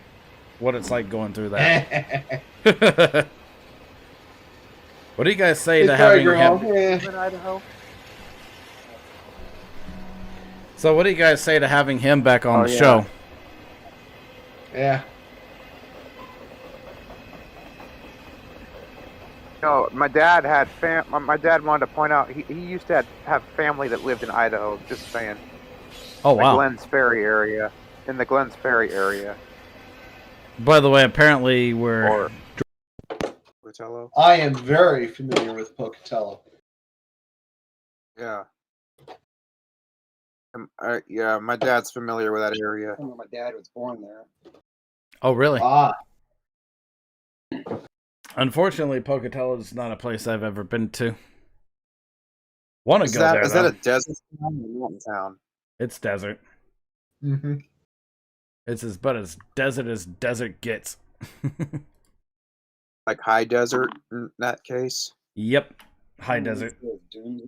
What the hell on our way to Nevada that year? Oh, have you guys ever heard of the Bruneau Dunes? Yes. Been there. Yeah, my dad and I stopped there on our way down to the Nevada Northern Railway many years ago. So it was really interesting seeing these sand dunes out in the middle of the Idaho desert.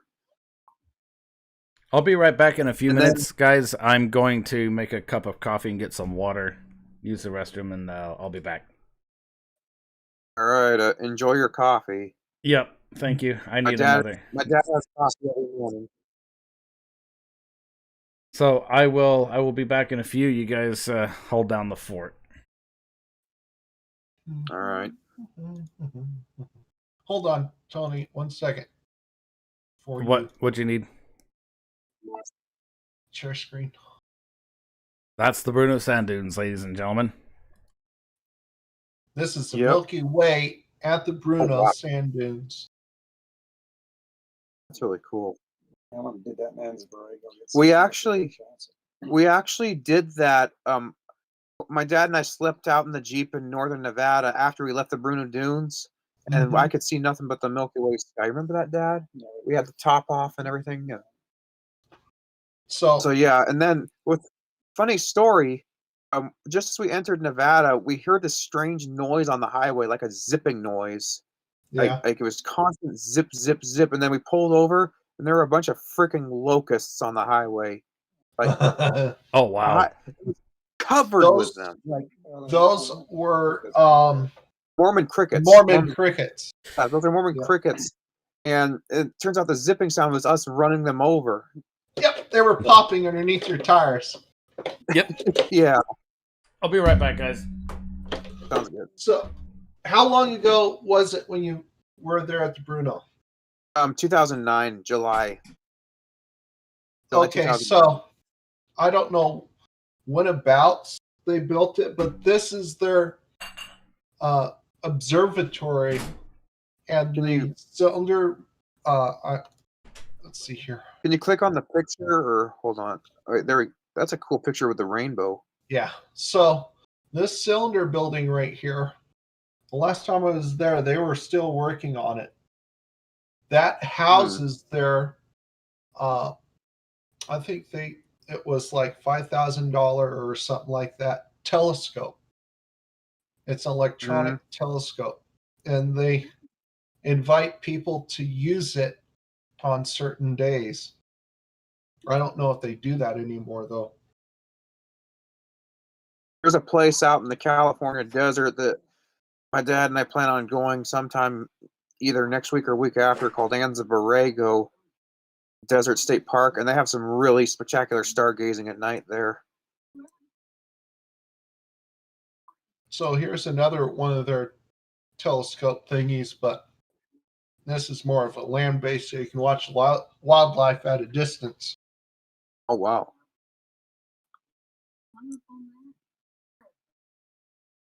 And this is their telescope. That is a big telescope. Yeah, it's 10 foot tall, give or take. Can it track far away solar systems? I do not know how well their telescope is. Mm, No, it couldn't see the solar system. It could see the stars, but mhm. it's not like a Hubble. Whoa, is that a scorpion? Yes. I didn't know you guys had scorpions that far north. And this is the deadly one. Bark? Mhm. That's a bark scorpion. If you're thinking, I mean, those things are found as far south as like Arizona, even. Yeah, we see those when we're camping. We take our ultraviolet flashlights so we can go scorpion in it. Yeah, we're gonna when we go out to Tucson, we're gonna take a black light because believe it or not, scorpions are in every nook and cranny you can find, and people sit on these rocks and crevices during the day and don't realize there's scorpions living in them. Now, there's a key to the scorpions. The bigger the pincers, these claws, the better off you are. You want to know why? What's that? Why is that? It's because the poison in them is not deadly to humans. So the smaller they are, yes. So the thinner these are, the more deadlier they are to you. Whatever the bark scorpion is, I know it's the most dangerous scorpion in the United States. I do not know exactly what type of scorpion it is. It doesn't say what type of scorpion it is.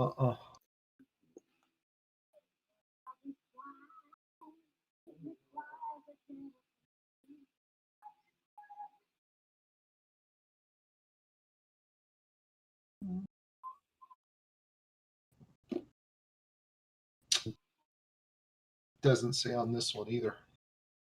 Hold on. But this is Bruno. Yep, I remember Bruno well.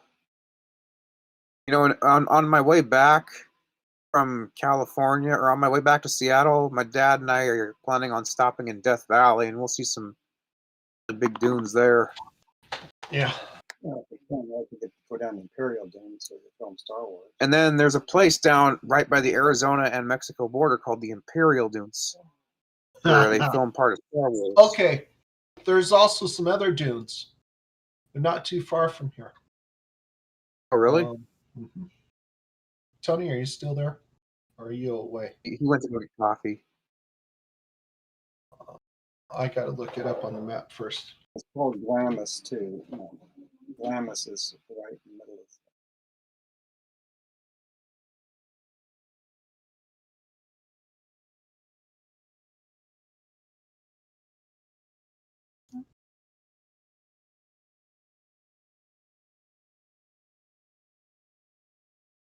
McDermott, Winnemucca.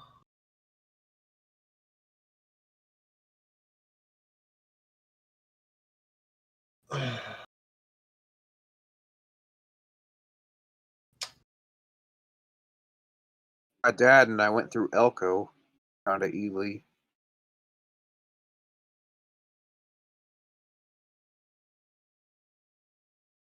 Is it there at McDermott, or is it before you get there? I can't remember. Me and my grandma and my sister used to travel 95 like every single time we went down to California. And Wow. every single time we went that way, you would see dunes. Mm-hmm. So they have dunes in Death Valley. They have them in the Mojave Desert called the Kelso Dunes, and then they have them down by Arizona and Mexico, which is the Imperial Dunes. Are you thinking of Glamis? It's called stop there. There's like a restaurant. Yeah. Like the dunes down here are called Glamis Dunes, and there's a town or a stop there. Or it's a stop called Glamis, and it's famous for 4x4 ATV riders.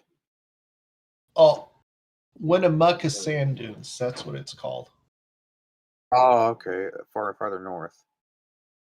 There's this town that's right here. Mm-hmm. Yeah, Amtrak goes through there. It's actually part of the old. It's actually part of the UP Transcon. No, it's not.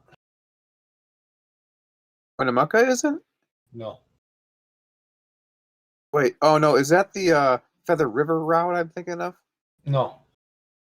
Transcon Okay, what- follows Highway 50. Okay. I keep forgetting there's 2 routes out there. I think it follows Highway 50. Hold on. Mm-hmm. Shot video. I'd love to. If we go by the Imperial Dunes, I hope to see a train there, but probably not. That'd be an epic video. No, it follows Interstate 80. Okay. So it goes through Elko, Carlin, Oahu.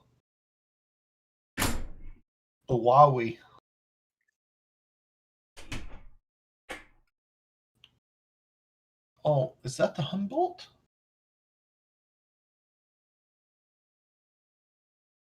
Yeah, Humboldt River. I've heard of it. Which you may be right. It does go into Winnemucca. That's what I thought. Or does I it know go it. I know south? that it splits. I know Nope. the Transcon goes to Reno, and then the Feather River Canyon goes another route. Yeah. So the Feather River goes up north from Reno. Sparks and Reno. Sorry Up about that, through, guys. It's all good. Up through north of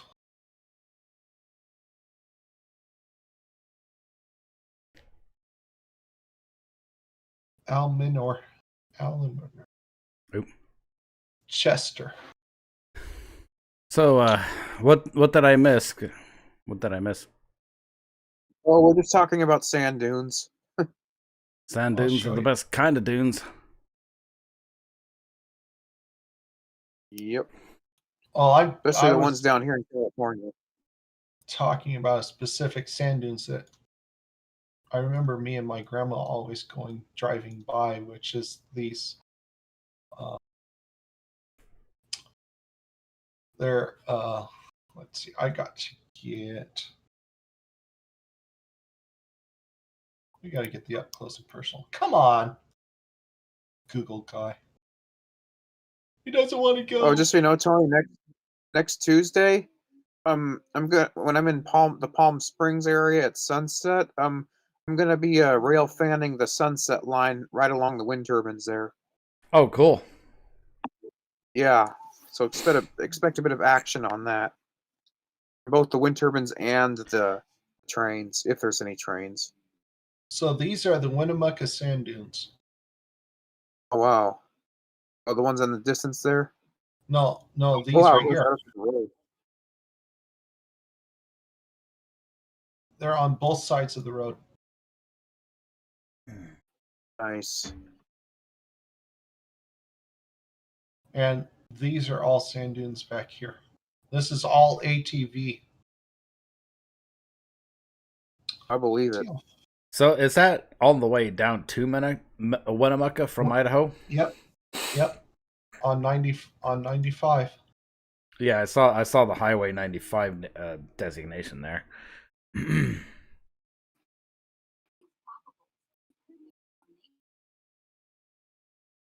Oh, hey Tony.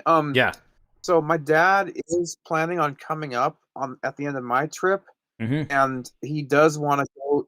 He wants to go see the tulips, which are kind of up in your area. Well, you live in Stanwood, right? How far is Mount Vernon from you? About no more than 15 miles. Okay, so if we head up that way, I'll let you know if you're available. I can stop and say hi. Yeah, man, that'd be really cool. Probably set up a 'Cause meeting my at dad- Go ahead. My dad really wants to see the tulips up there. I want to fly my drones up there. Yeah, hopefully they're going to be able to do them this year. Well, They'll be growing, but I don't know. The display gardens they- might not be open if they don't. Yeah, Last year, that's I know they shut that all down last year. I just want to fly my drones over the fields. so guys, right now I'm watching Dust Devils on Mars. Oh, nice. We're watching we're watching pictures that the recent rover that landed on Mars took. And I gotta say, it looks very similar to one of our planned stops called Anza Borrego. Mm. And so I was telling Dan this, but Anza Borrego Desert, Tony, is another spectacular place to see night skies and really rugged badlands. Like you could say it was like out of a Martian. They could film a movie on Mars there And they have easily. these metal sculptures scattered all over through the desert, like giant scorpions and a dragon. It's a sea serpent that goes up and down out of the ground, Hmm dinosaurs and stuff. Just think Mars is all desert too. No water even. It is. No, Mars has traces of water. It does actually. Yeah. But I mean, yeah, you're right. It's a total desert planet. It's kind of like what's that one from Star Wars, like Tatooine or something like that? I think Tatooine was based off of Mars. Something like Kind of that. like Dune. Yeah, and then but the difference is Tatooine, obviously having 2 stars, was a hot desert planet. Mars is a freezing cold desert planet. Mm-hmm. But I can't help but wonder, I'm theorizing, are habitable desert planets out there possible? You know, like, could there be desert planets in the universe that have breathable atmospheres? Can't help but wonder. You never. That'd be a very good hypothesis, man. I mean, and if there are, there's a chance that there could be more habitable desert worlds than there are Earth-like planets. Yep. So I think desert planets that are habitable would be the next some best thing. planets started out more like Earth and became desert planets like Mars. Vice versa. But if they didn't get their atmosphere stripped away, they would still have an atmosphere. Yeah. Oh, okay, so this is Winnemucca's Depot. That's what that is. Oh, does the Amtrak still use it? I don't know. I think Because they I know do. Amtrak stops in Winnemucca. The Amtrak does stop in Winnemucca, the California Zephyr. That's where the depot used to be. That's a new building. And this is a pair of maintenance way cars. Oh, wow. Yeah, the California Zephyr comes through Winnemucca. I thought so. So it's right there on Winnemucca, Elko, Winnemucca, and Reno, I think, are the 3 main stops in Nevada. So every single time we come to Winnemucca, this is my favorite bridge to ever cross. Nice. Come on, go back. Just Minus one that spot. chain link fence. So these are all SD60Ms, except for this middle one right here and the front one. I think those are 70 with flares. Mm-hmm. I think this one's actually 75. I don't know if UP actually has SD75s. I thought that's a BNSF exclusive, basically some converted SD70 Max to DC standards. Yeah. Well, I can't really tell from here, but this is probably just a regular 70M. Yeah, that would, in the case of UP, that would all be 70Ms there.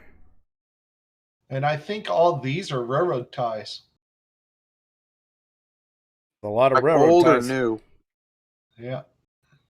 Probably new. So crossing this bridge, always made this turn. Never came near this track at all. And we've always stayed at this motel right here. Huh.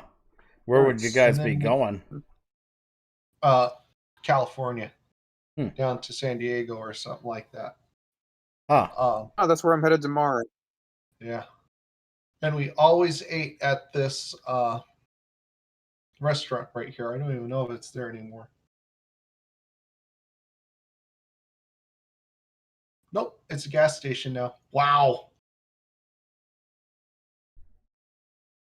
That was a restaurant. What kind of restaurant? Just a restaurant where you sit. Like a Denny's or whatnot. I was going to say probably like a Denny's. Yeah, like a cafe style kind of restaurant. Let's see if I can find it.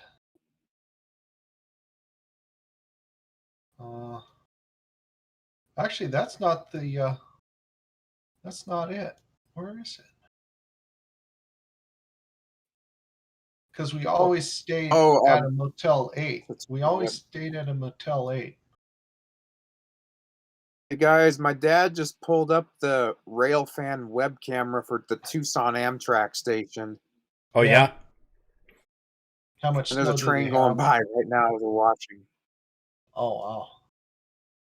So we got on the Highway 80.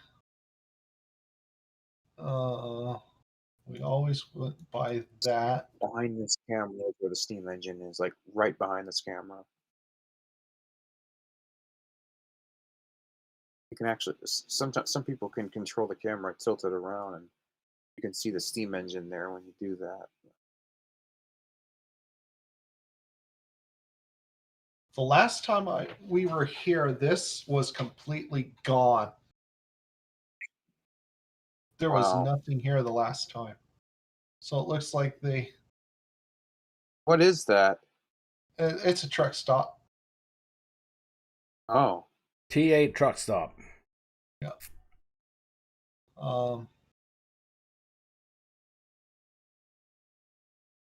All way, and here's a reservoir right here. Right with Patch with State the, recreation area.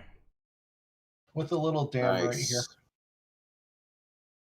And then they got this huge canyon. There was one time where I seen Amtrak, and it was on this line. We were coming back from California, and Was it the Pioneer Amtrak? I don't know. No, the Pioneer's in Idaho. Was in Idaho. Well, I'm guessing that used to be part anyway, of the route. I don't know. no. Okay. The Pioneer was strictly between Green River and Portland. This I know it went to was Denver too.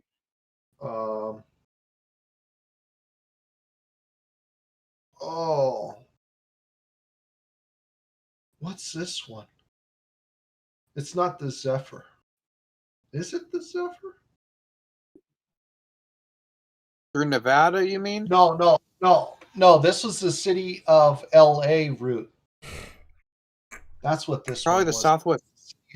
City of LA. So your options are the Southwest Chief, the Sunset Limited, the Texas Eagle, and the Coast Starlight. As far as No, LA. I'm just saying when Union Pacific was still running their passenger train, this was the Oh, LA okay. route. Or San Francisco, the city of San Francisco. Wasn't that like a cooperative thing between SP and UP? I think so. Because like beyond Utah going west, this would all be SP territory here. Yep. Because Ogden was a shared yard between UP and SP at that time. There's Lone Pine. There's Grant. Wells. Warren. So somewhere up here, before you get to Interstate 5, there was a building you had to go through. It was a customs for the state of California. If you had any fruit, you had to stop there and drop it off. I just can't remember where. All the entrances to California.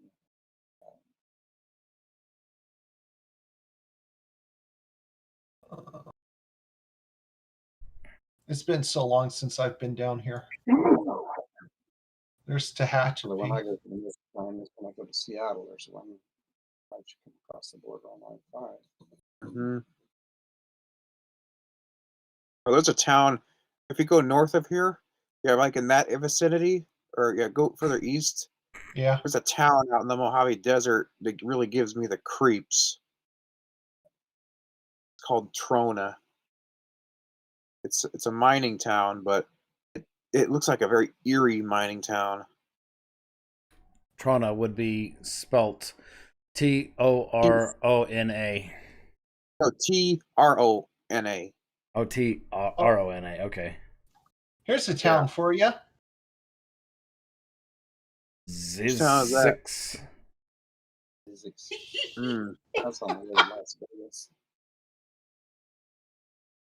Wow. Oh, Okay. wow. And another There. place. If Another you guys are ever looking for a city with the beginning name of Z, there you go. Guys, try to look for Afton Canyon on there. That's a Union Pacific route to Las Vegas through the Mojave Desert. It's called Afton Canyon, and another place I might see on the way back. Not for sure, but might. Yeah, Right there. that's Afton Canyon. It's like I've seen the videos I've seen. It's spectacular. There's a lot of rattlesnakes there too. Yeah. Oh wow, that's right on the route between Yermo and Salt Lake. Do you guys notice how the Mojave Desert like kind of makes a triangular shape down there in the west end? Mm-hmm. That's called the Antelope Valley, and that's where the poppies bloom in the springtime. There's this area in the desert that's called the Poppy Reserve. Yeah. What are you looking for up here, Dan? I'm looking for that darn. Oh, there's Glacier Monument. Wow. Glaciers in that area? Wait, are you telling me that there's glaciers there? Apparently. I didn't think glaciers could be found this far south. Well, these are up in the Inyo Mountains there, up by Mount Whitney and all that. So, and those are pretty tall. Yeah. Not when it's taller than the United States. Isn't it? What's funny is Mount Whitney and Death Valley are like 90 miles from each other, yet one place is the absolute lowest, the other is the absolute highest. Hang on, guys, I'm getting a call from my mom. Be right back. Okay. Okay. No, I'm just trying to find this darn ranger station. That's what it was. It was a ranger station.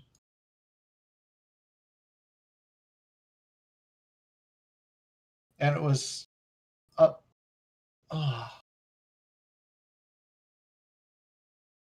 See, I think we went through Yosemite. It's just been such a freaking long time. So, like, what are you trying to look for? The ranger station where you had to drop off the fruit. Hmm. That's what I'm trying to figure out. It's been such a long time, Tony. It's been so. I remember going through Hawthorne, going down to Bishop. Okay. If you take 95 this way, it's actually the long way around. You know, I think I might know the sort of place you're talking about. Not the exact place, but like, I was actually following a road that goes from California to Nevada, and there was like a checkpoint place there. Yeah, When I dropped down into Street View, it yeah. was like a customs place right there on the Nevada California border down in the desert. So it's like, okay.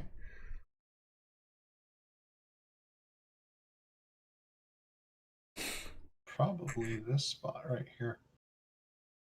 Nope.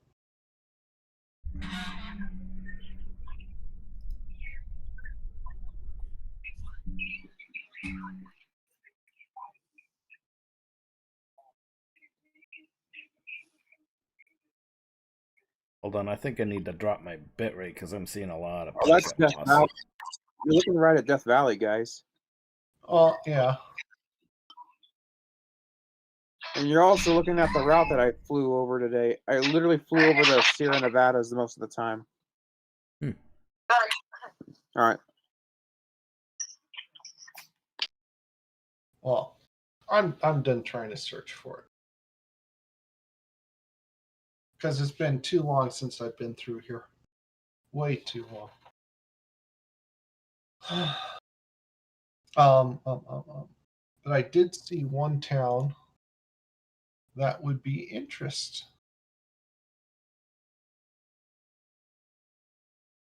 I gotta find it first. There it is.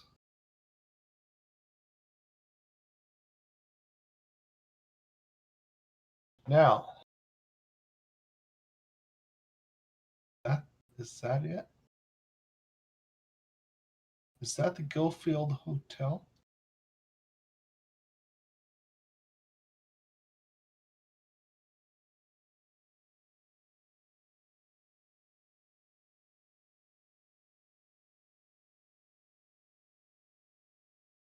Goldfield Hotel. There you go. I'm surprised it's still standing. That's a pic that's from 2008. Mm-hmm. There was, if anybody's like ghost enthusiast, Ghost Adventures went to this place and they caught a lot of stuff. Oh yeah, I'm gonna have to cut the stream there, guys, because for some reason I'm getting a lot of dropped frames now and a lot of connection that's just bouncing back and forth. So we'll still hang out, but we're not gonna be able to stream for a bit. So yeah, video connection on my side's okay. Yeah, I guess it's okay, but for some reason it's reading back in OBS like your stream's good now. Your stream is bad. Your stream is good. Your stream is bad. I'm seeing a lot of dropped frames there, so